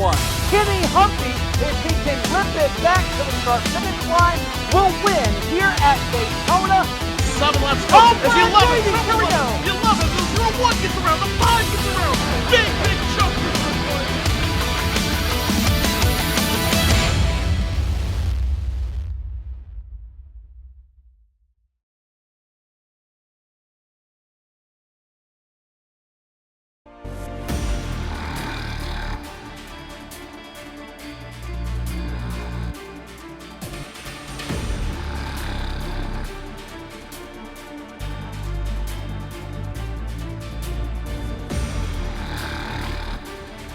Ladies and gentlemen, the next round of the NASCAR Peak Antifreeze Series, powered by iRacing.com, will be on July 15th on PSR-TV, MRN, the Motor Racing Network, and also on iRacing Live, as the drivers do 150 laps around the Magic Mile, that is New Hampshire Motor Speedway. However, today in the ISOWC IndyCar Series from Long Pond, Pennsylvania, we are 126 laps in, and the dominant driver today has been Ryan Norton in that Broken Arrow number 84 machine. He has led pretty much the entire way. Aaron, lights are off from the pace car. Going to go back to green flag racing with 74 laps to go.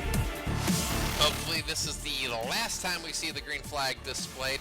Cars remain on the racetrack, which the Tricky Triangle living up to its name right now. Several just gargantuous crashes have taken quite a few of our competitors out. Gonna have a duel between Rob Yu and Ryan Norton, and can anybody figure out a fuel strategy that could steal a win away? Well, there are your top 10 very quickly. It's Norton from Ungerlingston, Lichtenberg, Dinkel, Shorley, Owen, Lammy, Jinx, Grosser, and Stevens. As things stand right now, going to cycle through the rest of your field very quickly as that pace car is going to pull onto pit road. We're going to go back to green flag racing here at Pocono. A very good start on the outside. Can Norton get up, or is Rob going to have a line? He may be able to. No, Norton does eke out, but battle for third, fourth, fifth as they go into turn number 1. Yeah, and there is Michael Dinkel side by side right now with, I believe that is Brendan Lichtenberg in the battle for the third position on the racetrack. Dinkel right now scored in 4th place, Lichtenberg in the 3rd place, and there you see down to the inside, it's going to be Owen, and he's going to make that pass stick there on Michael Dinkel through turn number 2. And he's going to lose another spot to Mark Turley, potentially, as Turley goes to the inside and completes the pass. It's Abba, going to go for the crossover. No, not quite. Dinkel, not enough there. Thought better of it. Michael Dinkel thinking heads up driving, but he's going to come under more pressure here. Is Michael Dinkel, as you see there, down to his inside goes the 013 car of Europacker Lame. He's going to get that pass complete. Is there anyone behind him? He's going to make the pass. Yes, it is. It's going to be Dave Jinks now going down to the inside of Michael Dinkel. Dinkel almost getting freight trained here. When this shows just how much of a momentum track this is. If you lose any bit of speed somewhere, it takes so long to get your momentum back up, and you are just a sitting duck, as that was a prime example right there. Dinkel now has Jinx down to his inside, but not quite close enough to make the pass out of corner number 3. And let's talk about the issues these drivers have had to deal with so far in this race, Sam. I think we can just do it starting by turn number 1. The outside wall in turn number 1's caught a lot of drivers out, and I think the most famous of that was Randy Cosney, causing our second caution of the day. Avoided the wall, but still lost a lot of speed and a lot of momentum in doing so, and some damage to his race car. I mean, where do we start in one? Do we talk about the curb? Do we talk about the bumps, the wall? Turn 1, very unforgiving. You mess up just a little bit anywhere in that corner, and as we saw with Jonathan Goat, you lose a little bit, there is no regaining it. And then we'll talk about turn 1 just a little bit more, because we're going to come down into it once again. And this front straightaway is so wide, but then you funnel down into turn number 1, which, as we can see from our onboard shot here, is just so wide in some ways. But in the other way, there's only really 1.5 grooves that you can even take through that corner. And that's one thing that really hasn't come into play this race, but you can go 6 wide down the straightaway, but turn 1, it really bottlenecks in a hurry. And that can be an optical illusion for some drivers, thinking they have a lane. You get to the corner, sorry, not there. Then turn number 2, and we talked about turn 2 as the forgotten corner. For some drivers, it's going to be a forgotten corner in the fact they'd want to forget what they've done in turn number 2. How many drivers has lost it there in that second corner here today? Well, I think we've lost a quarter of the field to turn 2, so next time we come here, we won't be mentioning it as a forgotten corner because it has claimed the most victims here today. Running very quickly on board with Brendan Lichtenberg. He scored in the 3rd position in this race so far. Up 7 places since the drop of the green flag here today. He started in 10th.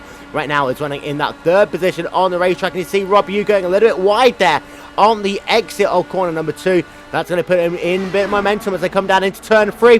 And turn 3, we talked about how it's going to be the most difficult corner. Actually, it's kind of not caused as many victims. A number of drivers have hit the wall on the outside, but not real substantive damage.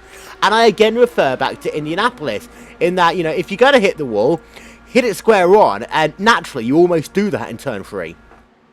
Yeah, the wall angle is perfect for just being able to scrape it, whereas turn 1, you can't touch it. The banking and the wall angles aren't conducive to doing that. But turn 3, we've seen lots of people brush the wall without issues. And for 3, that's what's been going on, and I can't think of anybody who's had their race completely ruined by the turn 3 wall today. Indeed, sir, I can say exactly the same thing. And of course, pit road really hasn't caught many people out either. No speeding penalties to report really so far. The biggest one is, I believe that was the 28 car. Mark Shorty getting very loose there out of turn number 3. Just as we were saying about how interesting turn 3 can be, someone goes and demonstrates it for us. Yeah, it never fails that way, which in warm-up, lots of cars were losing it off of turn 3, hitting the wall in turn 3, probably just experimenting to where the limit is, but in race conditions, nobody has crossed that limit yet. And back in the 2012 race, we did mention about the fact that Randy Crosno and Monica Clara Brand each had issues when they actually got themselves a black flag by having to speed down pit road, because you've got two options really. You either wreck or you get yourself a speeding penalty. Speeding penalties don't generally give you a lap deficit. We have got two guys scored laps down right now. There's Niall McBride in 11th, and also Scott Newton, who scored 3 laps down right now in the 12th place on the racetrack. And a number of drivers have been pinned laps down in this race. Ellis Stevens, however, has been able to get himself back onto the lead lap once again. Yeah, and I think Ellis was at one point in time 2 or 3 laps down, but on the lead lap, running 10th, which proves you don't need to have the fastest car to get a top 10. Just survive, run a smart race, and Ellis showing that here today. Running on board with Ellis Stevens. If you got some sunglasses, put them on right now. That number 17 car representing Club UK and Ireland. He's got a plain white helmet, Aaron, which kind of doesn't really go well with his car that much. Nah, I think what that shows is he spent so much time the car that the suit and helmet just were omitted. That's going to come next week. This week it was all about the car design, which if the car designs anything, that helmet design better live up to the car. And he is up, get this, 28 places since the drop of this green flag, keeping his nose clean. Yes, he went laps down earlier. Does seem to be, though, he's made some changes to his car because he's running a lot better laps. Niall McBride going for a spin into the infield. I doubt this will bring a yellow out, but Niall McBride having more issues. Yeah, let's get ourselves a replay of that. Niall McBride, we'll get one first of all on board with him. And this is that run down into corner number 1. You see he's getting loose already in the centre of the corner. The back end steps out of him, and it's those bumps once again, Aaron. Really, really damaging that car. He almost saved it, actually. Then he went into a secondary spin there. Yeah, this car really doesn't seem to like to go over the crossroads. The old car really could go over those roads without many issues, but this car really doesn't like those roads, as we saw Crosno earlier in the race almost get tipped over. But now McBride avoided a bullet, and his long race continues, running 11th. Yeah, and that will likely put him another lap down in this event. But again, for him, it's just a case of now trying to finish this race. He's doing a good job. This field really has spread out recently, however. And now we've got good separation between all of these cars. I think the best battle we have on the racetrack right now is between this guy, Dave Jenks, and Hugh Pakalami ahead of him, who is also pretty close to the front, or pretty close to the rear, even a Michael Dinkle. And Dinkle, championship leader, as you mentioned, running 6th. I am sure he will be very, very happy about that. Started 9th, and he really fell back in the early stages of this race, but avoided several near misses and is just one spot out of the top 5, although Mark Chorley quite a bit a ways in front of him. But this battle between Dinkle, Hugh Pakalami, and Dave Jenks. Now, if Lamy tries to make a move, I really do think that Dinkle is likely just going to give it to him. Double points awarded here for the Triple Crown races in the ISOWC IndyCar Series. It just isn't worth having Lamy take him out of the race. And he allows him to look very close this time as he comes out of corner number 2. Going to go on board of him. And here he is. He's going to make that pass down on the inside. And he's going to get that job done. Hugh Pakalami passing Michael Dinkle there. Very strong move there, but I think you're right. Dinkle saw it coming, lifted out of the gas. We've seen so much carnage in turn 2. No reason to risk it. I mean, you look at the risk-reward ratio, lose 1 position or potentially lose 6 positions. I would take losing 1 over 6 any day of the week, and with so many competitors out of the race, Dinkle can really capitalize on this event. And now Dave Jinks is pretty close to the rear of Michael Dinkel as well. Now, of course, Dave Jinks is the lowest place running broken aero car in this field. You've got Ryan Norton leading. You've got Brandon Lichtenberg in third. Dave Jinks is running that 8th place right now, so we know we've got speed in that car, as Dinkel is again close to the rear of Hugh Pakalami as they run down into turn number 3. But Dave Jinks, I think he's got enough speed to get past both of these drivers. That's a very slow now McBride there, trying to bring his car back down onto pit road. I think he might actually be almost out of fuel. Let's see. Yeah. Well, going back, the turn 3 wall. Oh. Turn 3 wall has claimed Niall McBride, and I think that's going to be his race, which, running in 11th, as much contact as he's had, his race might be mercifully over. It's going to be one of those jokes. The only thing he has left to hit is going to be the pace car in this race. Pretty much. That's about as good of a summary as possible, but as much contact and as many misadventures as he's had, still going to come away with a 12th place finish. Rather lucky to survive that long, as many field trips as he's had in the infield of the Pocono Raceway. So then, this is your race leader. He is the guy who has led, get this, 129 of the 141 laps here in the ISOWC Pocono 500 today. Ryan Norton, absolutely dominant, started 4th. He was up to 2nd, let's not forget, by the conclusion of lap number 1. Aaron made that pass over Miguel Angel Martinez to take the lead, and since then it's just been unstoppable right now with a 3.7 second lead over Rob Ungerlinks. Unstoppable. We do have a change for the 4th spot. Mark Chorley did make a great pass on Mike Owen.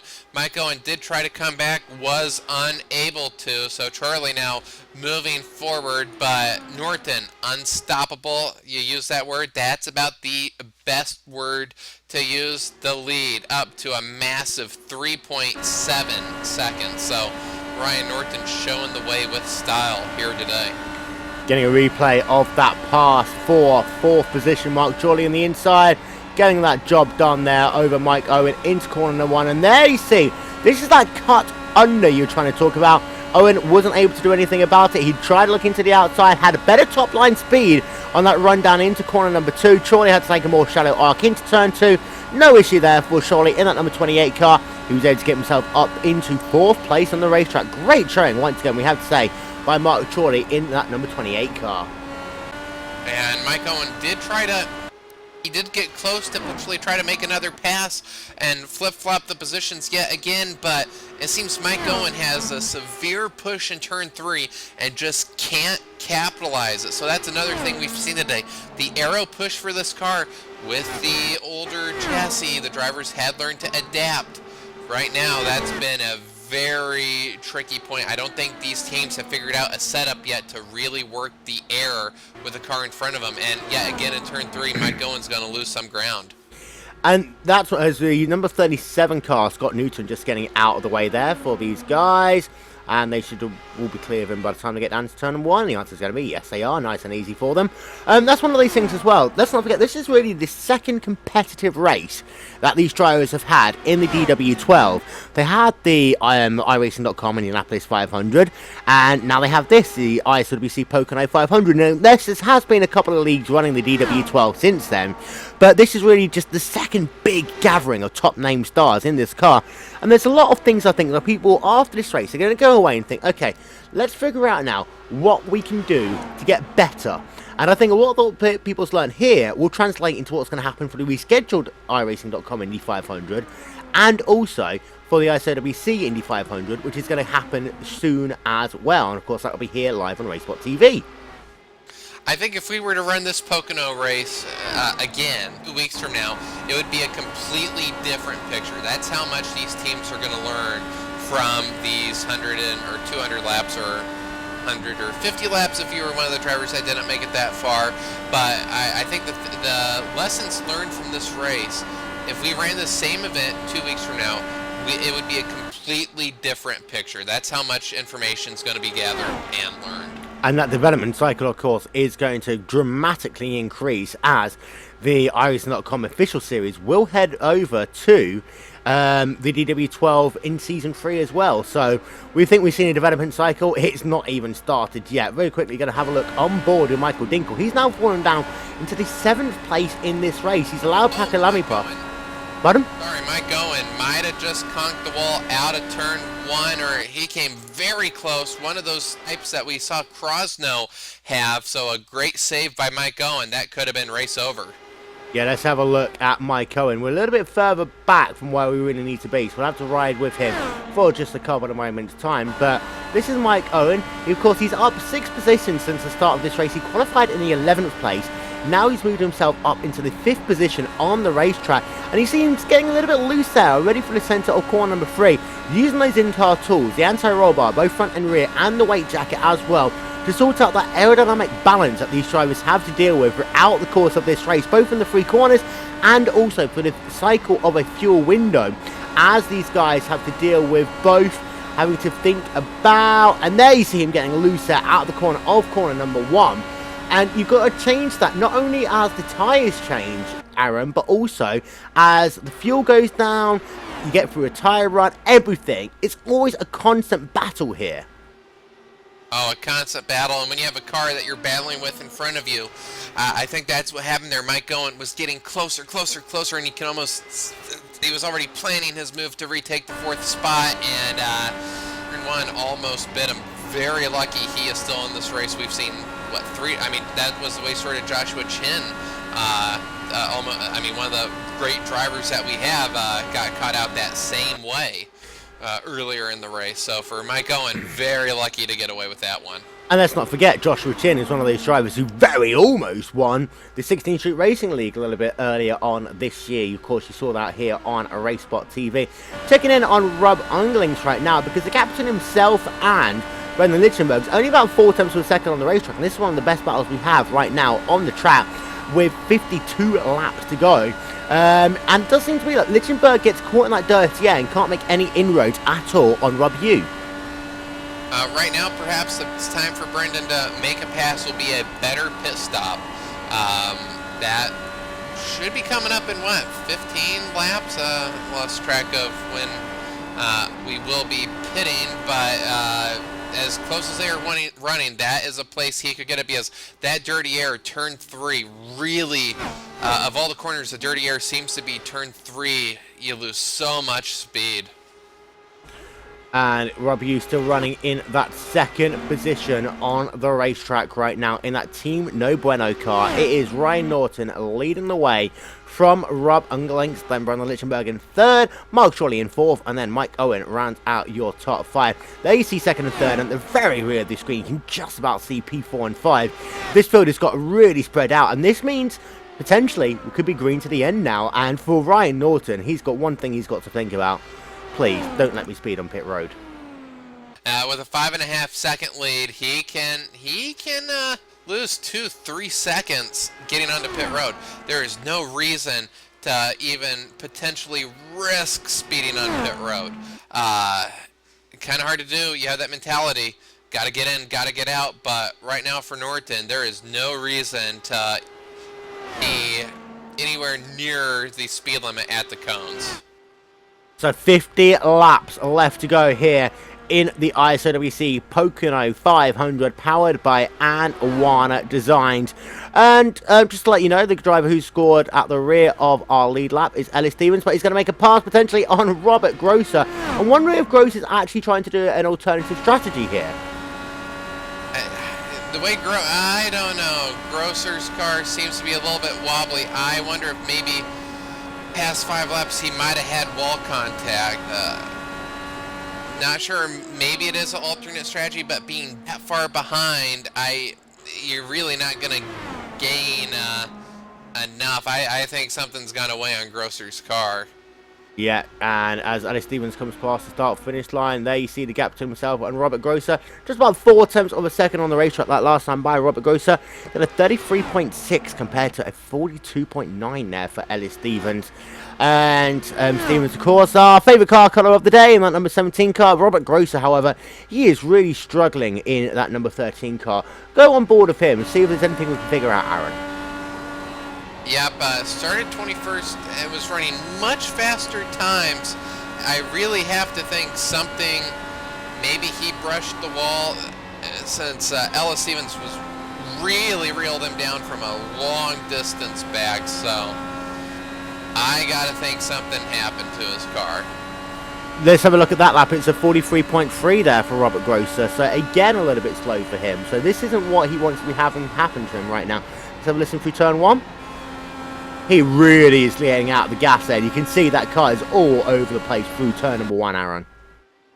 Yeah, looking at his lap times, they have been consistent over the past 15, so maybe it isn't so much he slowed down, but maybe the S-looking car in the track just found a way to pick up a half a second a lap, because that's how much Ella Stevens has picked up this past about 10 laps or so.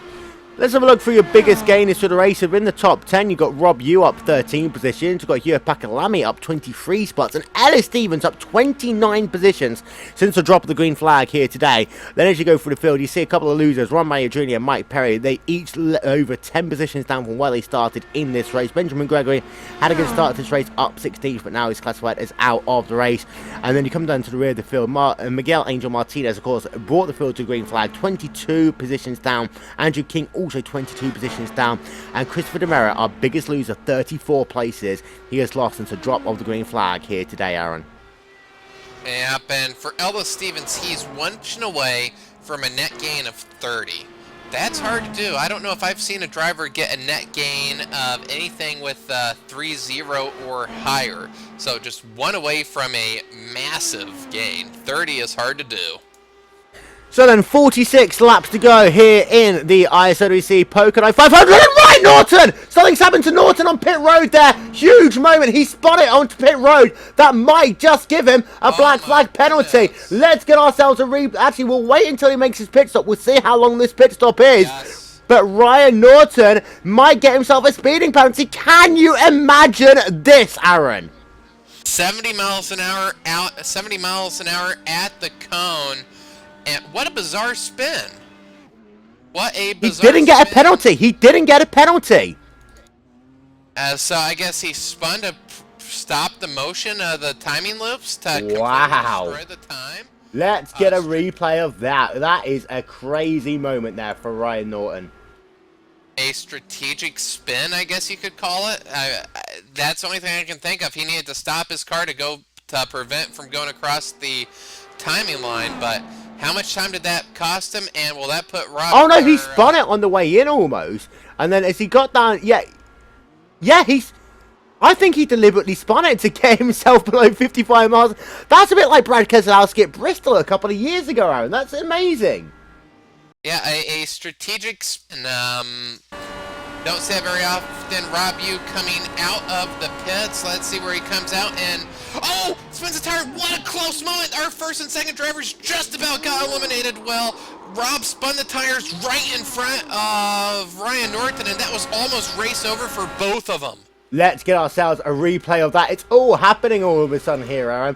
We'll get ourselves a replay. This is, you see, Ryan Norton. You'll see him on the side of your screen as he's working himself out of corner number 3. Aaron, take us through this. Yeah, Ryan Norton's out of turn 3. Rob Yu gets his pit stop, and I think he's realizing he has a chance at the race lead. Oh! Yes, goes hard right, and what heads up driving by Ryan Norton. Who knew there was a chicane on the front straightaway at Pocono, Will? That was a very close one. Let's get a replay on board. This is Rob Yu coming out of pit road. We'll get the speed, and yeah, he just gets loose.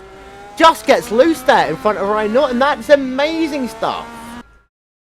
Oh wow, that would have reshaped this race completely. My goodness, that could have been that incident would have been remembered for a very long time indeed. So Ryan Norton, strategic spin, chicane on the straightaway.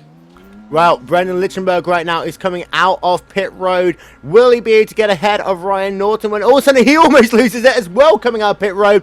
But Ryan Norton is back to the point, and he is going to be classified once again as your race leader with 42 laps remaining. I think Ryan Norton dodged a bullet there. A big bullet. Twice. twice, maybe 3 times if Lichtenberg would have spun into his path. That's what I was saying. When you have a perfect race going, you're wondering what could happen. A strategic spin on pit road to avoid a black flag, avoiding a almost spinning Rob you on the front straightaway. My goodness, Ryan Norton's going to have a story at the end of this race. Indeed, 41 laps to go. Ryan Norton somehow is still classified as your race leader. We're going to step aside for just one moment and then we'll be with you to the end here in the ISOWC Pocono 500 powered by And Warner Designs. We're going to take a breather after that one. We'll be right back.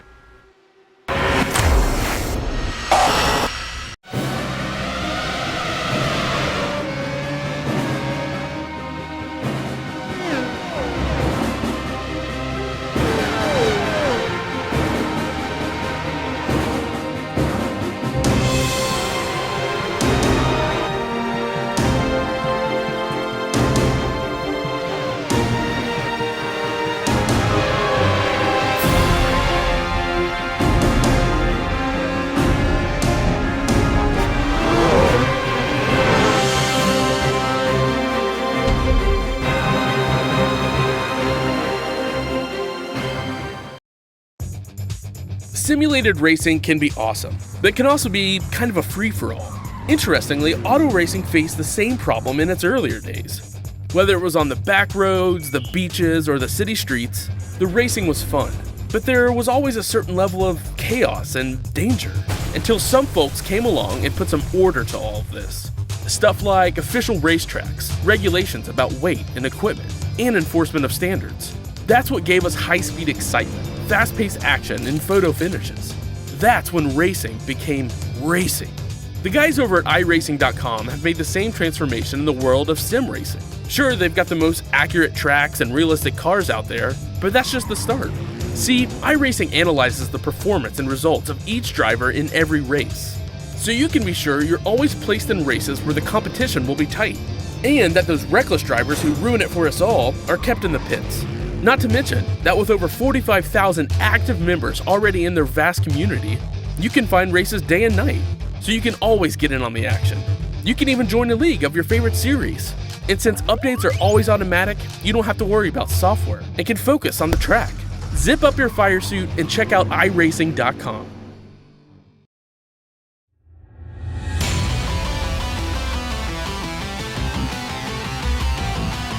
The NASCAR Peak Antifreeze Series powered by iRacing.com has officially begun.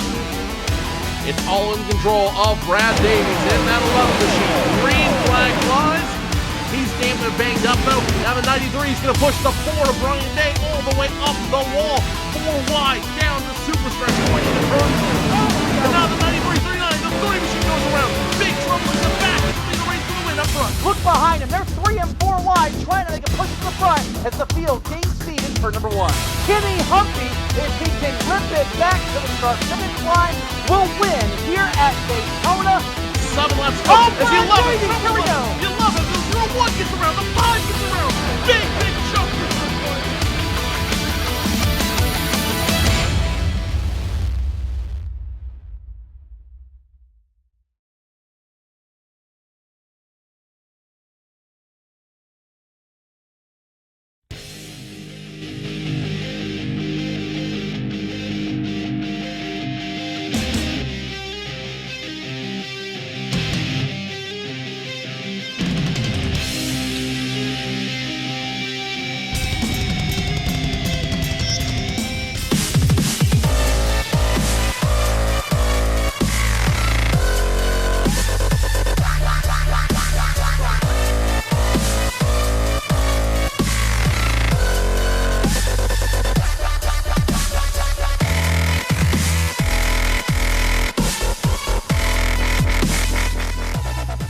Well, ladies and gentlemen, welcome back to our final part of the 2014 ISOWC Pocono 500 powered by And One Designs.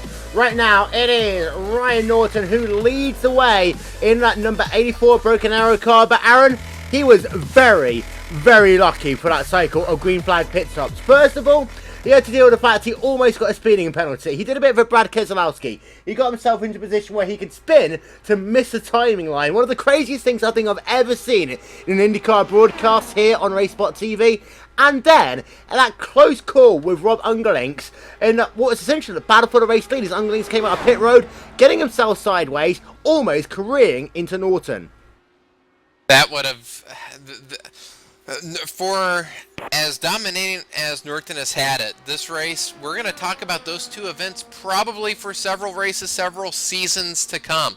It's not very often you can build up a big enough lead to spin yourself out to avoid a black flag, then the following lap, go down the straightaway, and oh, look at that, there's a car almost spinning out of control. Oh, turn the wheel hard left, avoid it. What a 2 laps for Ryan Norton. Perhaps for him, the most bizarre 2 laps he's had on iRacing for his entire career. And let's not forget, Ryan Norton has had a rather substantive career here on the iRacing service. He, of course, started off life as an independent driver, then went over to Ludicrous Speed Racing. Then, from there, he moved over to be the technical director of Team Afterburn, and eventually ended up in his final home of Broken Arrow, where he's been now for 2 years, and he's just dominated this race. And you think about Broken Arrow as a racing stable. Last year, Brody Kostecki winning the iRacing.com Indianapolis 500. Then you had Brandon Trano winning the 16th Street Racing League Indianapolis 400. Ryan Norton right now dominating, and I have to say just dominating, 152 laps, led of 167 here at Pocono. You cannot say anything but praise for that number 84 car and that entire Broken Arrow stable, because right now it is a 1-2 with Lichtenberg scored in P2. Yep, and a almost 7-second lead between him and 2. Robu is within striking distance of second, about 1.4 seconds, so if Brendan has any bobbles whatsoever, Robu may be able to claim that second rung of the podium, but, well, for Robu, a great running as well, but what can you say except Brian Norton absolutely dominating. Dominating, there is no other word that you can use to describe the performance that Ryan Norton has had today. And it hasn't been without some drama, as we mentioned, but my goodness, they have hit upon something, and as we look ahead to Indy at the end of the month, you'd have to think Ryan Norton right now is a favorite.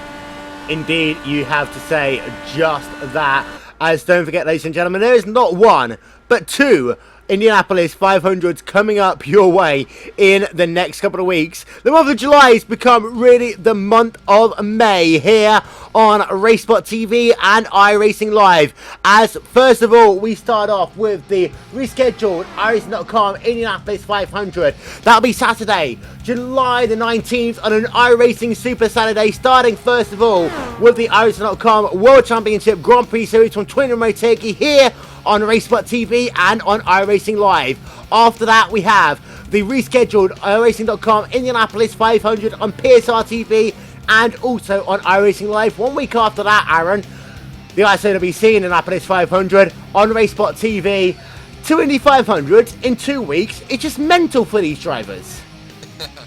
Double the fun, I guess, is the way to describe it.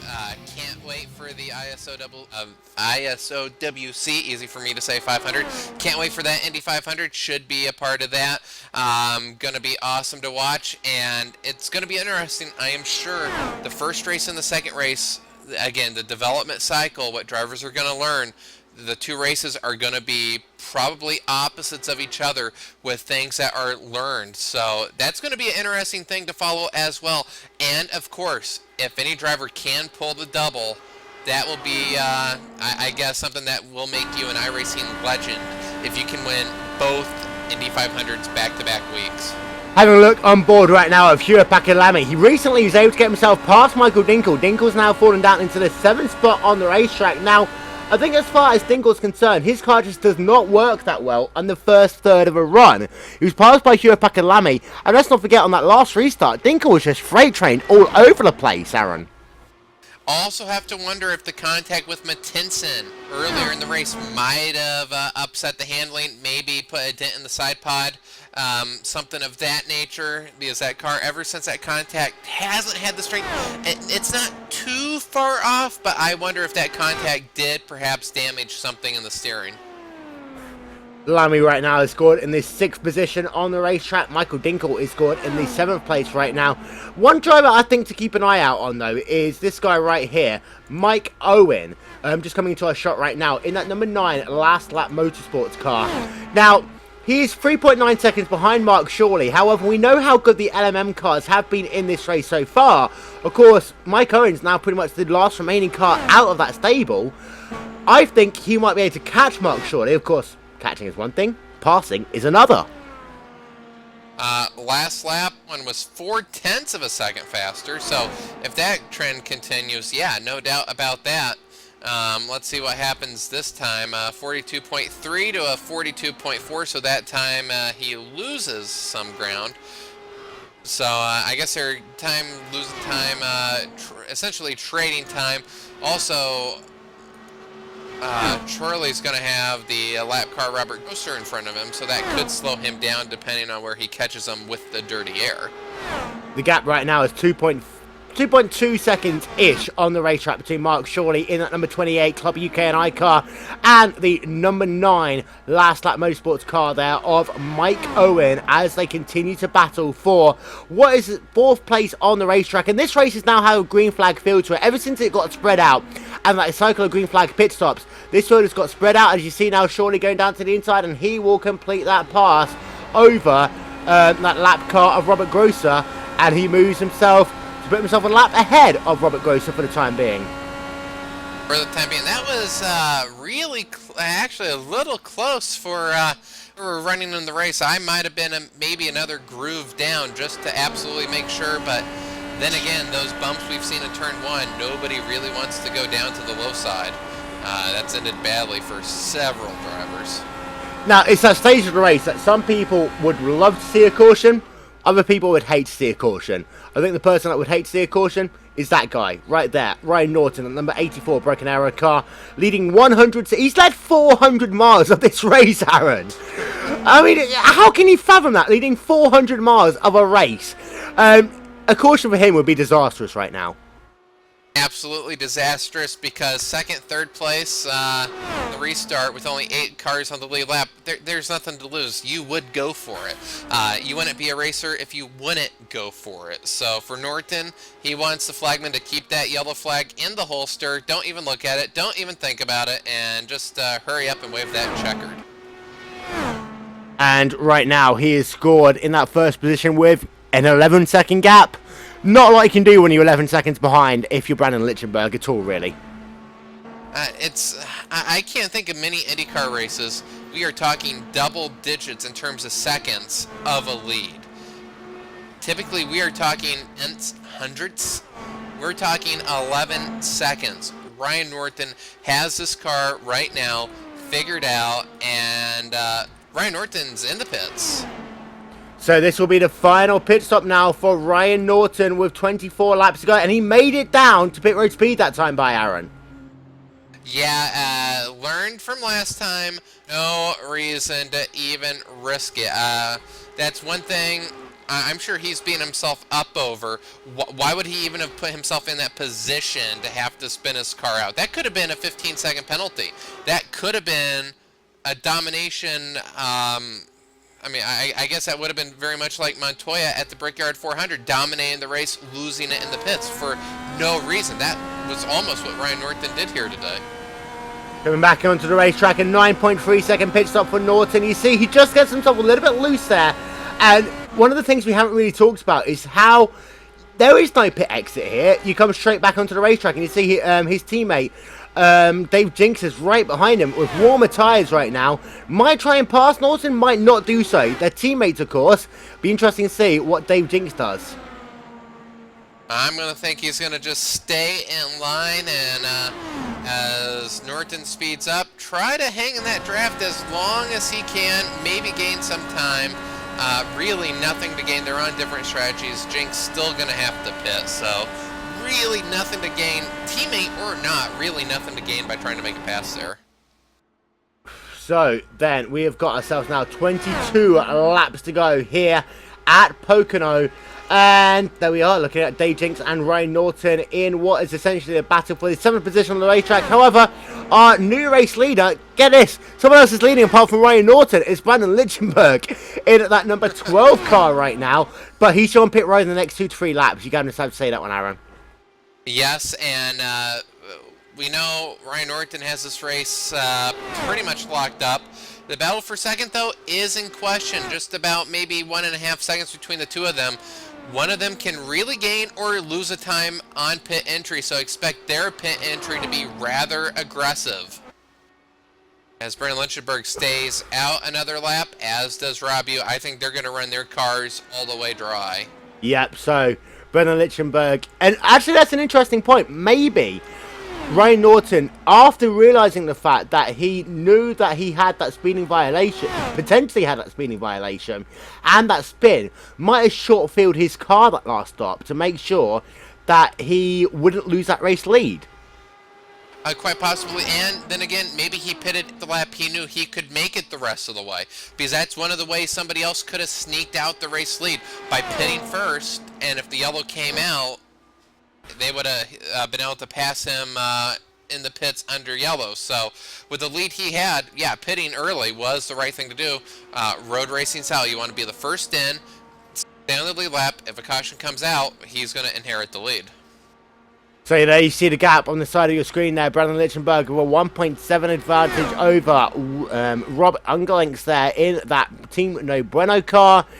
And Mark Chorley's classified in that third position. I'm going to have to say right now, I think driver of the race, aside from Ryan, is going to definitely have to be Mark Chorley, because he very rarely races in IndyCar. But when he does, he has amazing speed. And to be third place after 450 miles, you're going to have to give credit to that guy.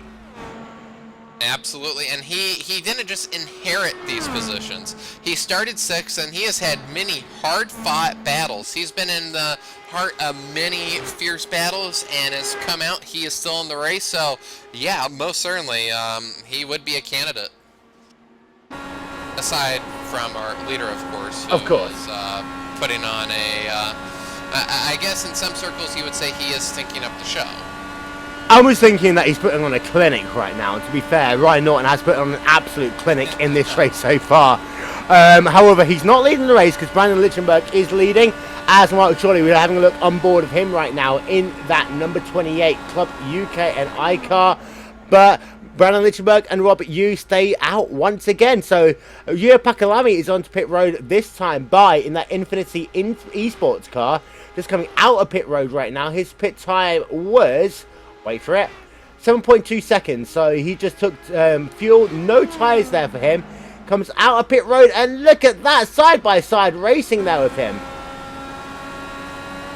Side-by-side racing out of the pits, and with cold tire, or even he didn't take tires, it can still be hard because the tires can change temperatures and have a different fuel load, so that first lap out can get kind of dicey. Let's see if Lichtenberg comes in this time. No, neither does Rob Yu, so once again they stay out, and Ryan Norton can't lead another lap, which going for he's led 400 miles. Come on, we've got to be honest to the guy. He's led 400 miles of this race. If he loses the race now, it'd be catastrophic. Is there? I'm gonna have to look back. What is the record for leading a 500-mile race in an ISOWC race? I think that here Ryan now owns the record for that, and it's gonna be a tough record to beat too. Well, John Paquin, of course, led most of the inaugural Indianapolis race, but it's only 350 miles, so therefore, Ryan's beaten that record. So I know the love between Ryan Norton and John Paquin, and I'm sure Ryan will be glad that he's led more miles in that race compared to John Paquin. However, I think that is the longest length race with John Paquin previously in the inaugural ISOWC Indy 350 as it was back then, before we went to a 500-mile race in 2012. So that shows just how dominant a performance this has been by this guy right here, Ryan Norton. Absolutely dominating, and he's going to get some more laps in by the time this race is over, as he may not be leading out, but the cars in front of him will have to pit. And do they come in this time? Yet again, the answer is no. Did Rob Yu just tap the wall? I think he might have done, actually. Let's get ourselves a replay of that, see whether he did actually do so. We'll be able to get one from this camera angle here. So let's have a look. From the rear of him, coming through corner number 3. No, but he was a mighty, mighty close, Aaron. That car, the previous lap on lap 186 in turn 1 got very loose, so he knows he really has to push it. He's going to try to force Brendan Lichtenberg into a mistake on pit entry, but at the same time, he doesn't want to throw away a podium performance right now. As lap 187, here comes Rob Yu into the pits. Does he get down to speed limit? Yes, he does, very calmly. Good entry there. So Rob Ungerlings is going to make his final pit stop of the day. Worth to get this 13 laps remaining in the race. So here he comes. It's going to be a short pit stop for him. And this actually might help him in that battle against Ryan Norton. And let's have a look at his pit stop. If it's under 7 seconds, it's going to be a good one. He's going to get tyres. Tyres for 13 laps. This is not a good thing for Rob there. Oh. Let's hope he doesn't spin the tires on exit. Last time he had issues. Get on the power. Easy, easy, easy. Okay. So there you see Rob Ungerling is back out onto the racetrack. He holds that inside line through turn number 1 and 2 because there is no pit exit. That is the kind of preferred line to come out of pit road. And Rob Ungerling is back out onto the racetrack and he is away, Aaron. He's away and Lichtenberg stays out, so this is going to be the battle for second. When Lichtenberg stops, where will Rob Yu come out? The tires, my goodness, what was that, about 2 seconds lost? 2.5 seconds lost there with tires? I think so, yeah, because you would generally have a 13-second pit stop with full fuel. We've got 12 laps remaining. You don't need to take tyres this late in the race, unless, of course, and here comes Lichtenberg down onto pit road. So here he comes, and Lichtenberg, does he make 55? Yes, he does. So Brendan Lichtenberg, the last guy out of our top 3 to pit, and will he be able to get a good pit stop? He's not going to beat Norton at all, but will he be able to get himself ahead of Ungerlings, right, Aaron? Yeah, Rob, you had a much more aggressive entry. Rob is coming into turn 3 right now. Lichtenberg is out and away. Tyres for Lichtenberg. Tyres for Lichtenberg. So, Rob, you on the straightaway. Lichtenberg, I think, is going to have a... Let's see how it plays out. I think we're going to come out exactly where we left it before they came in. Wow, so Brandon Lichtenberg comes out ahead of Rob Ungerlings, but not by much, let's be honest. It's about, what, 1.2 seconds on the racetrack there? Yep, I think if we mirrored each other's times, this is about the margin that we had when Rob Yu came into the pits. Maybe Rob Yu caught up, maybe a quarter second or so, but the gain was not that much. So Rob Ungerlings is now classified in the 3rd position with 10 laps to go. Tyres could help in some ways, but seeing as both those drivers took tyres, it's not really going to do much difference at all. And the gap between those 2 drivers right now is, what, 0.9 of a second on the racetrack? That's going to be a lot for Rob Yu to actually really gain over Brandon Lichtenberg. And for Rob, this can be a kind of tense moment. How hard do you actually push to get that spot? You're 3rd. You are on the podium. Do you really want to risk your race for 2nd? Although it does look like the margin is shrinking ever so slightly. Yeah, it's down to now just 0.6 of a second with, again, just 9 laps now to go in this race. This is a battle for the 2nd position on the racetrack, but we've got to remember, guys, that we have got a race leader, and that race leader is Ryan Norton in that number 84 car, and he is just absolutely dominating this race. And again, 164 laps of this race has been led by Ryan Norton, and it's just been phenomenal, the performance he's put on today. Phenomenal. Almost a flawless race minus the pit miscue, but hey, when you dominate that much and you build up a margin where you can spin in the pits and still maintain the lead, I think that's an okay day in my book. So, riding on board Ryan Norton, I'm going to ride on board of him for the next lap.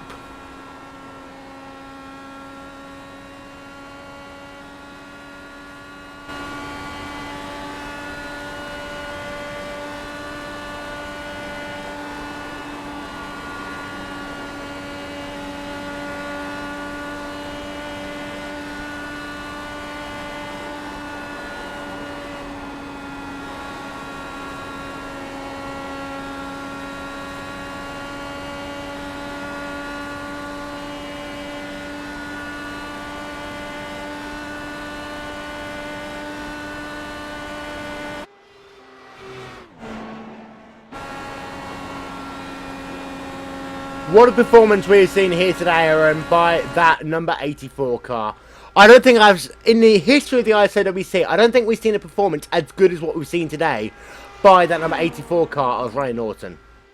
Yeah, there's nothing else you can say except that. There aren't adjectives strong enough to describe the amount of domination he has done today.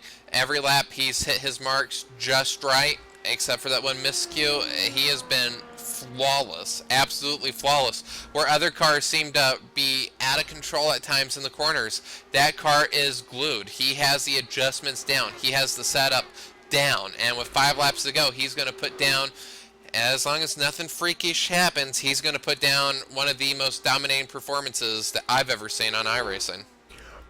430 miles led by Ryan Norton in this race here today. We are looking, however, at Rob Unglings right now in that number 53 Team No Bueno car, and he is trying to catch up to the guy that you can just about see in the distance right there.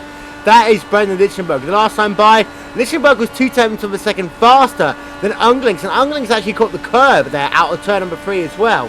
So that's really going to hurt his charge with now just 5 laps to go in this race. Yeah, I think Rob's chance at this has passed, let's see, where did, Lichtenberg is still here, yes. He's having one of his issues. Got worried there for a minute, but I think Rob's chances, he had it just pushed, just not enough. Not enough. And you see the speeds as well, coming down into corner number 3, 220 miles an hour coming down into corner number 3, 200 miles an hour for the centre of turn number 3, and then this run straight away. Just look at the speed you get here, Aaron, over 220 miles an hour coming down into turn number 1. And that speed going into turn 1, drove this track in a stock car, the real track, and that turn 1 is so daunting. It's just like driving into a wall. It's not banked as high as other tracks, but there's something about the scenery and the trees behind it. It is a very daunting corner, and I cannot imagine what it would be like 220 plus miles an hour into that corner. It would have to be a rush for sure. To give you an update on Hugh Lame, he is now secure for the time being in that 6th position. He's got himself ahead of Michael Dinkel with a 7-second advantage right now. There you see Lame, and there you see Michael Dinkel coming to your shot right now. And in fact, Michael Dinkel is the last guy right now scored on that lead lap. So that issue with Terry Mattinson, I think, really has caused him issues. Oh, absolutely. Dinkel was running in the top 5, then the lead draft, and ever since that contact, that car just hasn't been the same. He's 0.6 off the pace of what Norton has been putting down, although I guess everybody's been off the pace out what Norton's been putting down, but not 0.6. Definitely some damage there. As our leader now 2 laps to go. 2 laps to go for Ryan Norton, your race leader. And actually, he is catching Michael Dinkel right now. So this will be interesting. Will he put Dinkel lap down, or will he allow Dinkel to stay on the lead lap? Remembering the fact that, of course, Norton has got himself a 9.4 second advantage to the guy who scored in the 2nd position, which is Brendan Lichtenberg. So he can basically cruise now and not have to worry about the fact that he has got lap traffic ahead of him. However, Ryan Norton comes out of corner number 3, and this time by, ladies and gentlemen, the white flag is in hand. 1 more lap to go out of Pocono, and Norton has been dominant here today so far. Absolutely dominant. This is going to go down as one of the most dominating performances we have ever seen. 2 turns to go now. Just a tunnel turn and turn 3. 2 lap cars. Norton's not going to do anything. He slowed up half a second that previous lap. Just get through these corners, hit your marks, and right now he could just coast to the finish.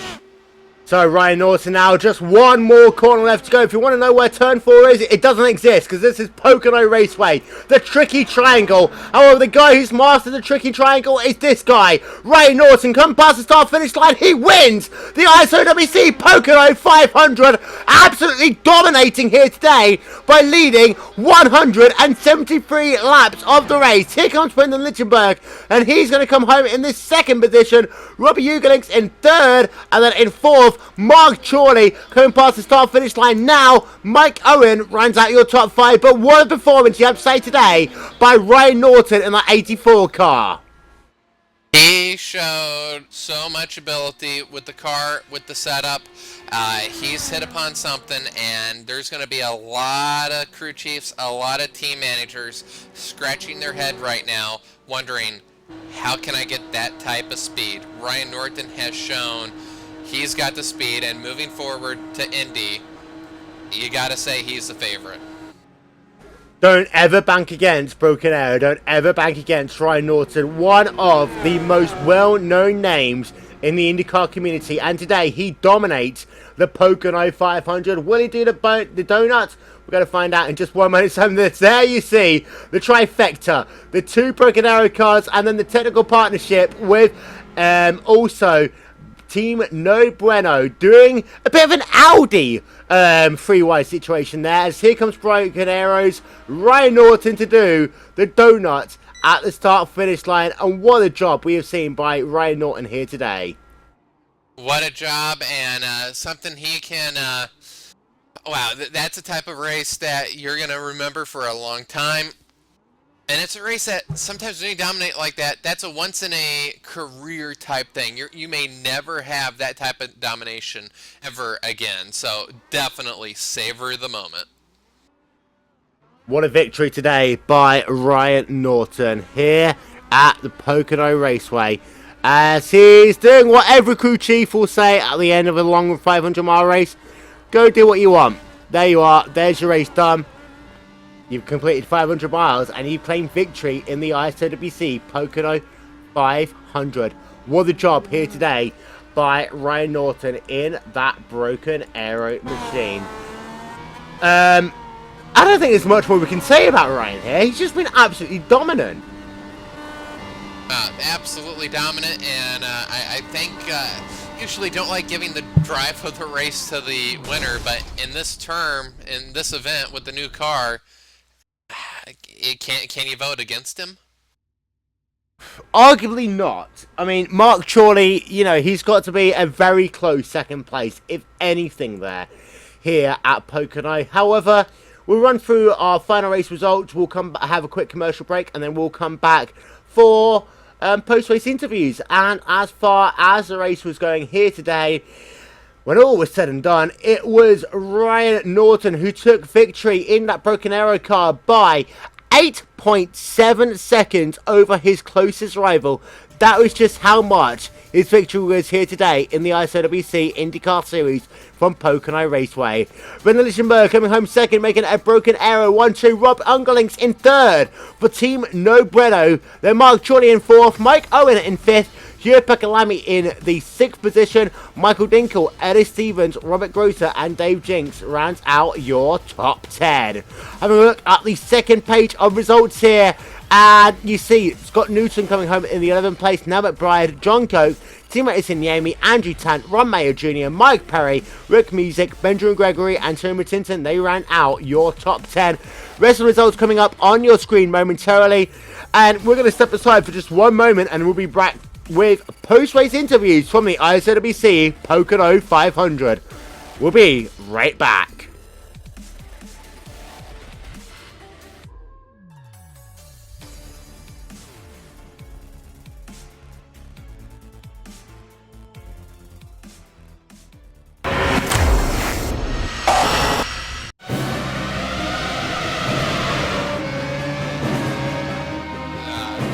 Yeah, I think I've got some serious issues that we're going to have to get.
The NASCAR Peak Antifreeze Series powered by iRacing.com has officially begun. It's all in control of Brad Davies in that 11 machine. Green flag flies. He's damn near banged up though. Now the 93 is going to push the 4 of Brian Day all the way up the wall. 4 wide down the super stretch point in the turn. And now the 93-39, the 3 machine goes around. Big trouble in the back. It's going to be the race for the win up front. Look behind him. They're 3 and 4 wide, trying to make a push to the front as the field gains speed in turn number 1. Kenny Humphrey, if he can rip it back to the start finish line, will win here at Daytona. 7 laps to go. Oh, As you love it. here we go. You love it. The 0-1 gets around. The 5 gets around. Big choke.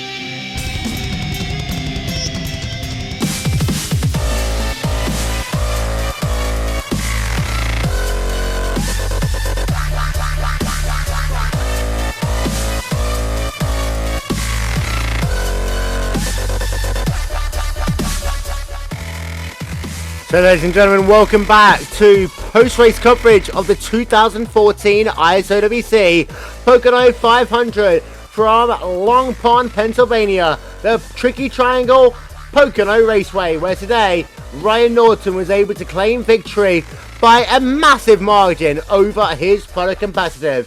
Confirmation of the results once again, Ryan Norton claiming victory by over, get this, 8.5 seconds over Brendan Lichtenberg, leading over 425 miles of this race here today, an ISOWC record. Rob Ungling's coming home in the 3rd place, Mark Shawley in 4th, Mike Owen in 5th, Hugh Pakalami in 6th, and Michael Dinkle, Ellis Stevens, Robert Grosser, and Dave Jinks rounding out your top 10. And now, for the national anthem of the winner here today, here is the American National Anthem.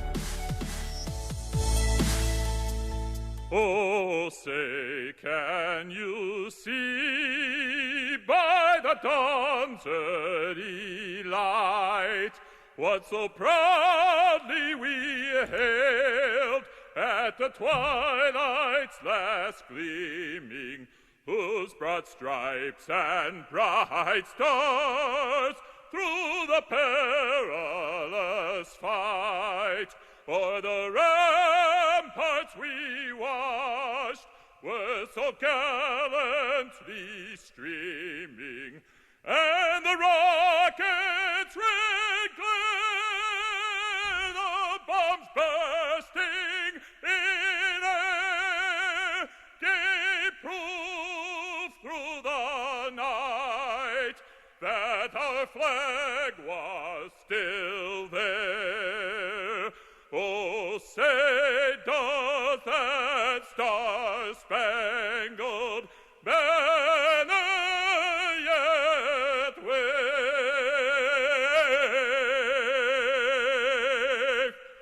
o'er the land of the free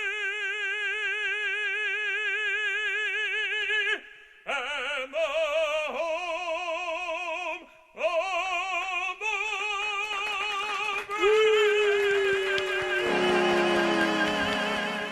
So there you hear the American National Anthem for your race winner on this 4th of July weekend. Ladies and gentlemen, your race winner, Ryan Norton, congratulations. Not only did you win here today, you set an ISOWC record for the most number of miles led. You led over 3/4 of the race distance, 450 miles almost in total. An absolutely dominant performance today in that Broken Arrow number 84 machine. Yeah, I was really proud of what we accomplished, and it was a great race. I was kind of disappointed to see some of the faster cars go out early. It was going to be a tough battle between Miguel and Chad and Chris and his guys, but really proud of my guys, Broken Arrow, no bueno. We all did pretty good as a team, So. Now, this has really been a race where attrition was a big factor, but also getting your car to work in all three of the corners. Turn 1, Turn 3 have been really difficult for these drivers naturally, but Turn 2 seemed to pick out a lot of drivers here today. Explain to us why that is. It's a bit deceptive. On turn-in, it feels good. In the middle of the corner, if you're too wide, it'll just push straight up the track. I believe it got one of our teammates out, but it's turn 2 is the compromise. If you build it to 1, you try to get 3 right. Turn 2 is always the last one you think about. A lot of people don't change the weight jacker there either, and if you hit the apron or don't get in, it'll get you loose or tight in a hurry. Now, there's a couple of points of this race I want to talk to you about. The first one was the first restart of the day, the second time that the pace car pulled in, when you were able to get ahead of Miguel Angel Martinez. How important was that for you in terms of overall race momentum? Because as soon as you got past him, it looked as though you never looked back. Yeah, that was the goal, to get out in clean air. A lot of those fast setups, they're tough to pull up to the lead car. And the restart, probably one of the best ways to pass somebody, at least the leaders. You're pretty much a sit and duck if you're not careful. And Miguel is fast. That whole Velociraptor team, if they keep that kind of speed up, they're going to be tough. I even kind of said before the race that Miguel might be just a touch faster than us. But to get out in front was clean air, and I knew that if I did that, my race would go, the outlook would look a lot better than to stay in traffic, because that's really what caught a lot of people out, was just aero push. And then the next point I have to talk to you about was that Brad Keselowski moment you had on pit road, and then the moment you had with Rob Ungerlinks as well, of course, your teammate in that number 53 Team Name Renault car. Now, the pit stop itself, it seems to be as though you were a little bit fast coming in, but knowing the fact there was a timing line just ahead of you, slowed that car down through a spin to make sure you didn't get yourself a speeding penalty. Take us through that. Actually, the spin was mistake number 2. Mistake number 1 was knowing I had a good lead and taking it easy. You just can't do that with these cars. I didn't get on the brakes hard enough in the beginning, and sure enough, when you come in easy early, which is the worst thing you can do. And the spin was not being on the rev limiter and getting back in the gas, and you can't go from full brake to gas in these cars, even with the amount of downforce we're running. And so that was actually 2 mistakes in 1. And then Rob, I just made a gut decision to go underneath him and hoped he stayed straight, because I didn't know if he was going to go all the way to the wall or what. If he went all the way to the wall and I stayed up high, I was pretty much cream. So no harm, no foul. Needless to say, between those 2 events, I was my heart rate was a little higher. With over 400 miles left by that point, I'm sure that would have been the worst way possible to lose a race, because that was one of the closest calls we've seen in ISOWC history. Yeah, close doesn't count. Horseshoes and hand grenades. You know, that's a Green Day song, and you know that you hate Green Day. I love Green Day, so but we'll. I don't hate Green Day. Come on now. Okay, but of course, one race of the Tropicana is complete. We've got 2 Indy 500s coming up in the next couple of weeks. First of all, we've got the iRacing Indy 500, then the ISOWC Indy 500. And of course, last year, your teammate Brody Kostecki won the iRacing Indy 500. Winning here today, does that give you good momentum going forward over to what we're going to rename the Month of July, with 3 huge races in the space of 4 weeks? Yeah, believe it or not, we learned a lot at Pocono as a team and in the garage as well, which was really a team effort the last week. So a lot of guys to thank there. Chad Peterson, Andrew King really did a lot of work, and then a lot of testing by a lot of other guys too. Too many to list. But we learned a lot this week, and this car, I'll give iRacing a lot of credit. The rabbit hole goes a lot deeper, and it's not all about speed anymore. You have to think ahead and maybe give up a little bit here to gain some in a spot you need it. So. And your chances going into Indy? I don't know. Qualifying is interesting, to say the least, the format. And it's just going to get tougher. Everybody's had time to improve. I feel good about my chances to do well in the race. To win it is just going to be a matter of circumstance. It would be a foolish decision to say, yeah, I can win it. But I think if the last pit stop plays out and I'm near the front, I'm going to give it a shot. Ladies and gentlemen, your victor in the number 84 Broken Arrow car, Ryan Norton, taking victory, setting a new ISOWC record for the most number of miles led. Almost 450 miles led of this race here today. Thank you very much, Ryan, for your interview, and congratulations once again.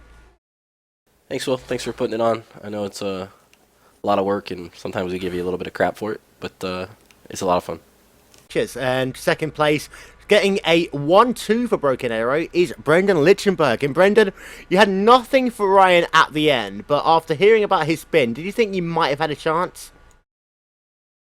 Yeah, might have. I definitely knew he was feeling the pressure, so we have one more stop to go.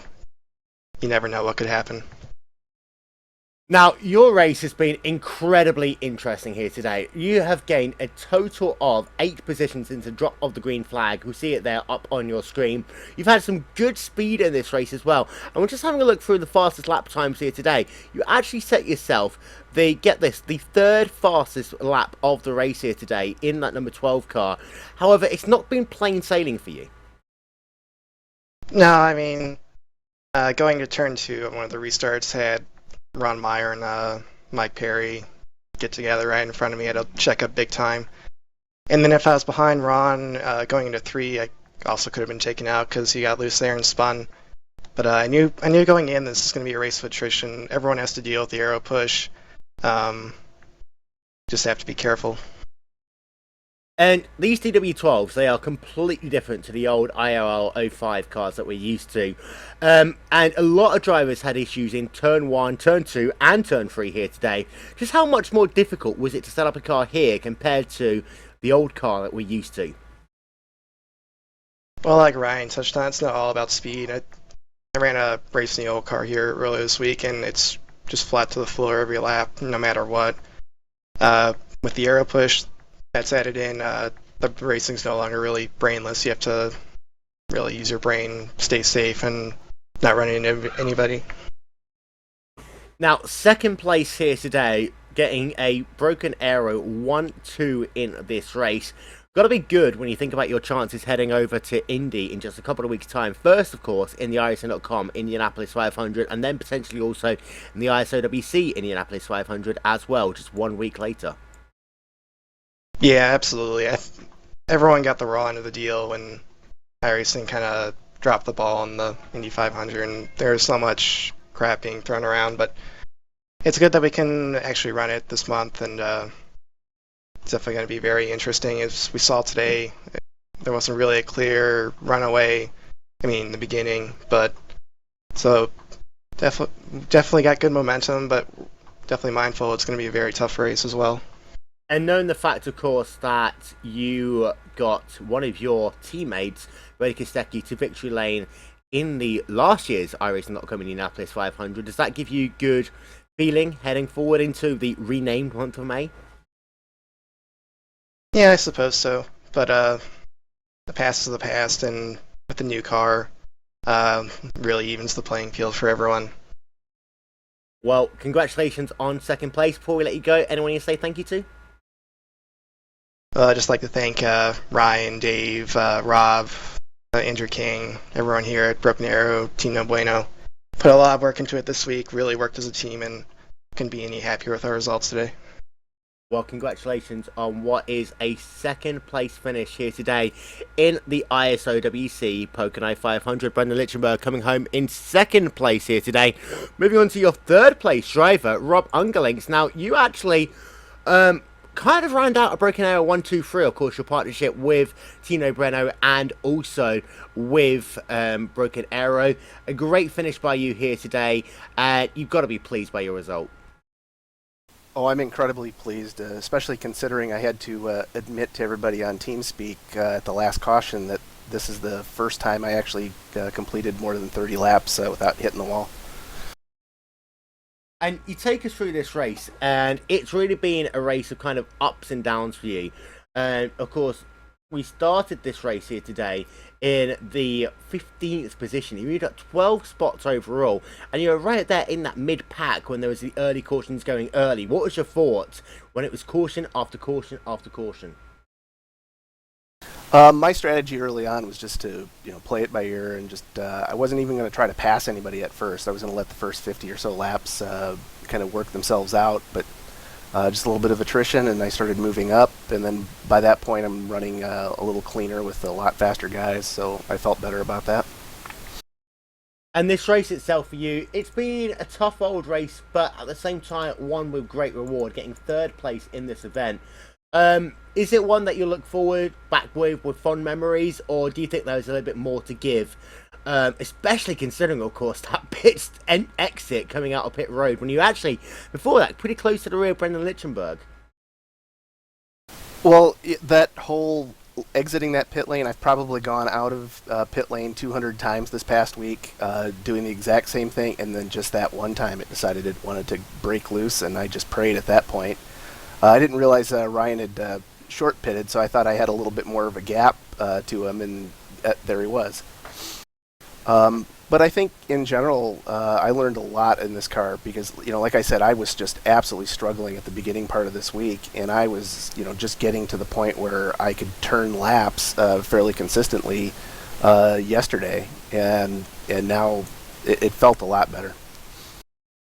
And finally, of course, as I said to everyone else, is that we're in the renamed month of May, 2 Indy 500 in the space of 2 weeks. Good momentum for your team, good momentum for your partnership with Broken Arrow. Does that give you good momentum heading forward to the iRacing.com Indianapolis 500? Oh, definitely. I mean, if you had asked, was I even going to try to race it, I would probably said no, because I just didn't feel comfortable in the car. But then after today and being able to turn some very consistent laps and just move my way up the field, I feel a lot more confident in this race. Well, before we let you go, anyone you'd like to say thank you to? Sound like a broken record. I'm going to thank all the guys at Broken Arrow, my teammate at No Bueno, and all of the work we did to get this car to feel good for the long haul. Well, congratulations for Rob Ungerlinks coming home in the third place overall here today in the ISOWC Indianapolis Pocono 500. That's how long I've been on air, ladies and gentlemen. I'm getting a little bit confused right now, but congratulations to you once again, Rob Ungerlinks, for coming home in third place here today. Got a couple more people we'd like to talk to before we go off air. We're going to start by having a chat with our championship leader coming into this race and our championship leader coming out of it as well. That is Michael Dinkle in the Vortex Sim Racing number 10 car. Michael, it's been a good race for you, all things considered, here today. I have to drive a wreckage through 200 laps. It was really difficult. My hands were falling apart. The wheel was always turning to the right, and it was really difficult because I don't know how many times I hit the wall. So it was really difficult. I'm glad that I finished this race, and 7th place is a good result for us. Now, you talk about hitting the wall, and we were saying in the broadcast, myself and Aaron, that if you hit the wall square, you're okay. If you hit the wall at an angle, that's when it's game over. And for drivers today, turn 3 was incredibly difficult with guys just brushing that wall on the exit of turn number 3. How much damage do you think was caused to your car due to just brushing that wall and that safety barrier? I cannot exactly say how much time, but it was feeling like it's there where you're losing most of the time. So I settled in. I adopted to the damage of the car.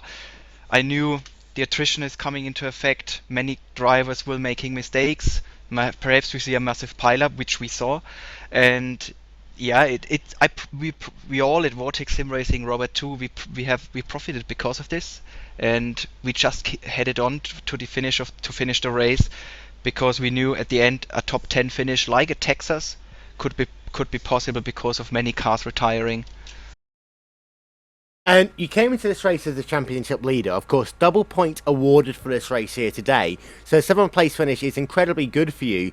We still have a number of rounds to go in the ISOWC IndyCar Series. A couple left on the road courses.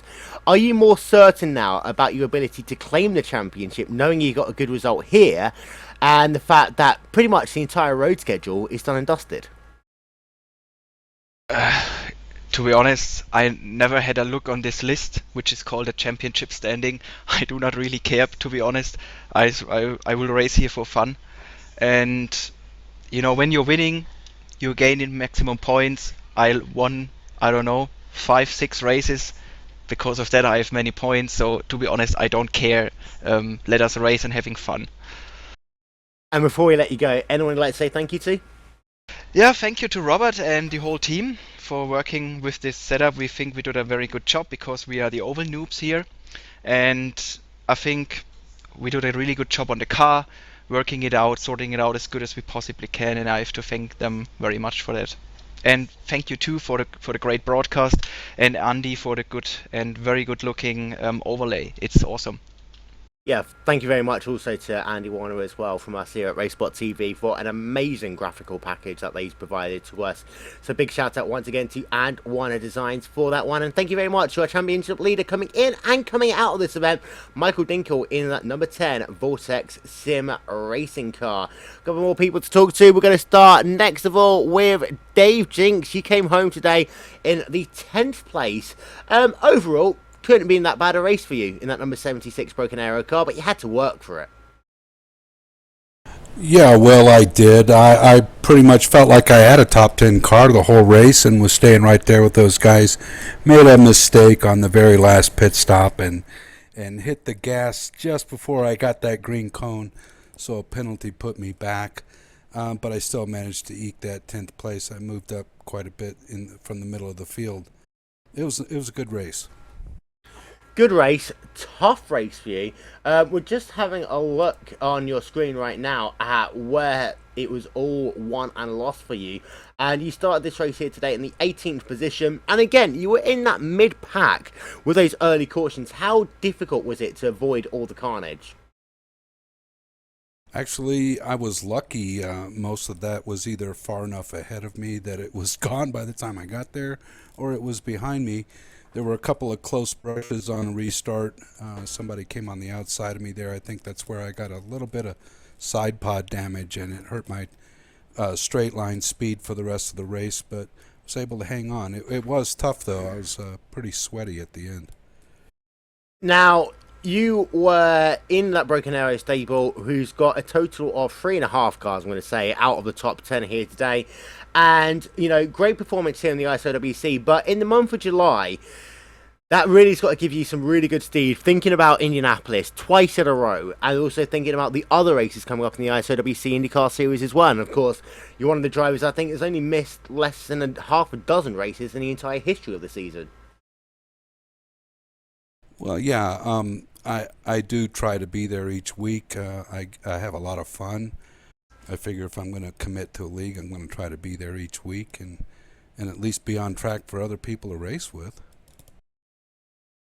But thinking about Indianapolis and also Iowa, do you think now that the strong performance that Broken Arrow's shown is going to translate into future results? Well, I sure hope so, being a member of the team. Definitely we do have some momentum, and the last week and a half has been very telling and very fruitful working as a team with the other guys on the setup in the new car. We are making pretty good progress, and we learned a lot here today. Well, before we let you go, anyone you want to say thank you to? Well, sure. I do want to thank you for putting on this league and doing the broadcast. You do a great job. And, of course, my teammates. I want to thank the other guys around me for pretty much racing clean today. It was a great race. Dave Jinks coming home in the 10th position. 3 Broken Arrow drivers classified in the top 10. 2 of them in the top 2 positions. Robert Grosser came home in the 9th place here today in the Vortex Sim Racing number 13 car. Now, Robert, all things considered, potentially you might want a little bit more here today. Yeah, that's true, but yeah, basically the race was over in turn 1 of lap 1 because what more could you have done than making an extra gap between all the starting rows and stuff to not have a big mess in turn 1, but it happened anyway. I was hit from behind a little bit, and then I lost like 8 or 9 kilometers per hour on the straight. and then I had to run the whole race with that car, so I can't complain too much. A 500-mile race or a 499.5-mile race with a damaged car is always going to be difficult, but when you make that Pocono, the tricky triangle, how difficult was it to get the balance of that car working for you, and how many adjustments did you have to make in car and also on pit road to get that car somewhat drivable for you? Actually, not too much. I had a setup available which where I had not to make too many adjustments, and especially also after the accident, it was slow, but it was very good drivable, so I was never scared in traffic or stuff like that. Now, as far as the championship's concerned, you're pretty much locked into the top 15 for the RaceSpotTV All-Star race, but do you think that there's more to come now we're into this DW12 once we think about tracks like Iowa, tracks like Indianapolis, tracks like Mid-Ohio, of course, coming up, and Sonoma, 2 road courses still left in the season? How do you think that this Vortex Sim Racing team is going to fare on those racetracks? Well, it depends, because I only raced the DW12 here at Pocono and at Indianapolis. Never tested it on any road track or anywhere else, but we have some good guys who are working on the setups, like Michael, Charles, or Timo, and that will be a great support on every track. So I think we should be quite competitive. And before we let you go, anyone want to say thank you to? Yeah, as I said, thank you to Charles, Timo, Michael, and also I want to mention Christian, who worked as my spotter today. Thanks to the whole team. Congratulations to Ryan. And yeah, let's move forward. I'm looking very much forward to the rest of the season already. Robert Grosser coming home in the 9th place here today in the ISOWC Pocono 500. Now let's have a chat to Scott Newton. He came home in the 11th place here today. Now, Scott, you finished a couple of laps down from the race leader when all was said and done, but still just outside the top 10. How tough was this race for you here today? Yeah, I just knew that today's race was just a race of attrition, basically, and this was, for me, great practice for next week's Indy 500, so, yeah. Now, all things considered, you got yourself a very good finish, and you are thinking about that month of July, 2 Indy 500s coming up in the space of 2 weeks, in a very similar configuration to what we've run in here today. How much use was it to get yourself acclimatized to this car, knowing that it is going to be the car that you're going to be racing in the iRacing.com Indianapolis 500 and also potentially in the ISOWC Indianapolis 500? Yeah, definitely. It was a great confidence going into this race and into Indy, because it's I've only been practicing on Indy, and it's quite good. So I generally only run Indy fixed. So yeah, like running the open setup on Pocono today, and Indy will be definitely a great help to me next week and possibly in the future. Now, and I'm hoping my time frame is correct, it's barely 8 o'clock in the morning where you are right now, so you've been racing through the night. Most of these drivers talk about physical strength and mental strength in these races. How difficult is it mentally to be running at, stupid o'clock in the morning? Yeah, it's quite difficult, but always have a bit of a sleep before. I actually had a long day's work today, so it sort of had a benefit for me, getting some rest before this 3 and a bit hour race. So yeah, it's not too bad, I suppose. Yeah. And finally, anyone you'd like to say thank you to? Yeah, I'd just like to thank the guys that were actually competed today. It was a great race, and I wish them all the best for the rest of the season. And I'd also like to thank RaceSpotTV for putting on this great race today. Cheers.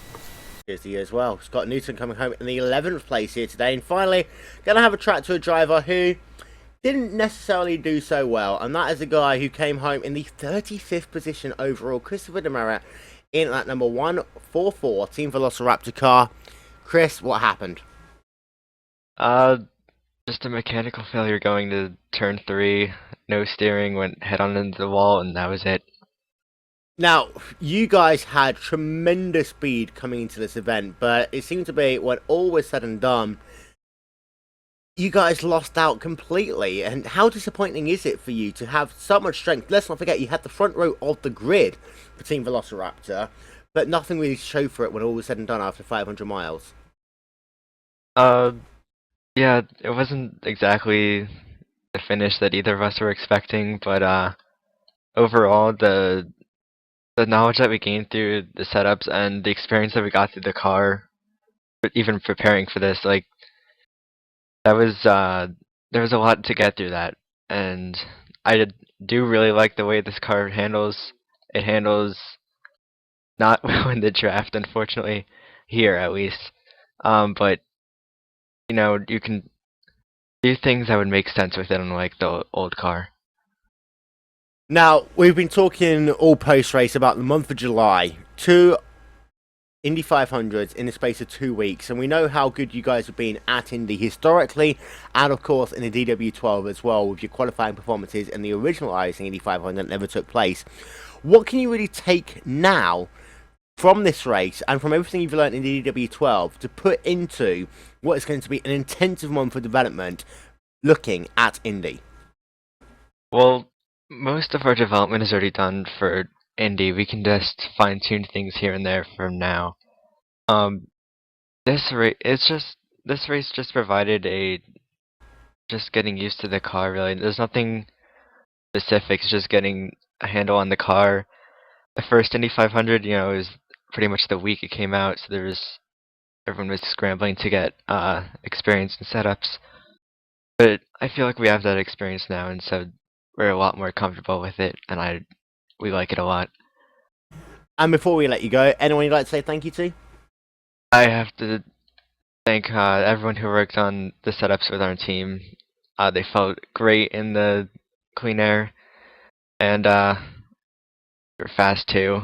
Unfortunately, we didn't get to get quite the finish we wanted to, but Christopher Merritt coming home in the 36th place here today. Not the result he would have wanted to have. Unfortunately, ladies and gentlemen, that is pretty much all we have time for here today in what has been the 6th trip to Pocono these drivers have had to make in the ISOWC IndyCar Series. And what a tremendous race it has been here today. Ryan Norton taking home victory by, get this, over 8 seconds when all was said and done. What a race it has been, and what a race it has been for all of these drivers. Don't forget, ladies and gentlemen, the Will and Dave Show is available every Friday at 6 PM Eastern Time, live and exclusive on Glacier TV. It's the most fun you can have with your pants on. It's the Will and Dave Show, Friday 6 PM Eastern, only on Glacier TV. And also, ladies and gentlemen, don't forget, the next round of the iRacing.com World Championship Grand Prix Series is coming your way in just 2 weeks' time. That will be part of an iRacing Super Saturday from Twin Rin Motegi. Join that on RaceSpotTV and also on iRacing Live before we head over to the Indianapolis Motor Speedway for what will be the 5th running of the iRacing.com Indianapolis 500, 1 week before the 4th annual ISOWC Indianapolis 500 as well. You can catch the first race on PSR TV and on iRacing Live, and then of course you can catch the ISOWC Indianapolis 500 right here on RaceSpotTV, your exclusive home for the 2014 ISOWC IndyCar Series powered by And Warner Design. Let's give a shout out to And Warner Design, the official graphics partner of the ISOWC, for all the great work they provided with our latest update and rather sexy overlay. Also in part to iRaceForLife.org, $5 going to the winner charity of choice from each and every race. Also to the National Guard for IGP Manager and to iRacing Brazil as well. This has been all we have time for you here today in the ISOWC IndyCar Series, and it has been a RaceSpotTV presentation of the ISOWC IndyCar Series, the ISOWC Pocono 500 from Long Pond, Pennsylvania. We'll see you all in 1 week's time at Iowa Speedway as the series continues. Welcome to the month of July. It's IndyCar month. We hope you enjoy it. Thank you very much for watching. We'll see you all next time. Bye-bye.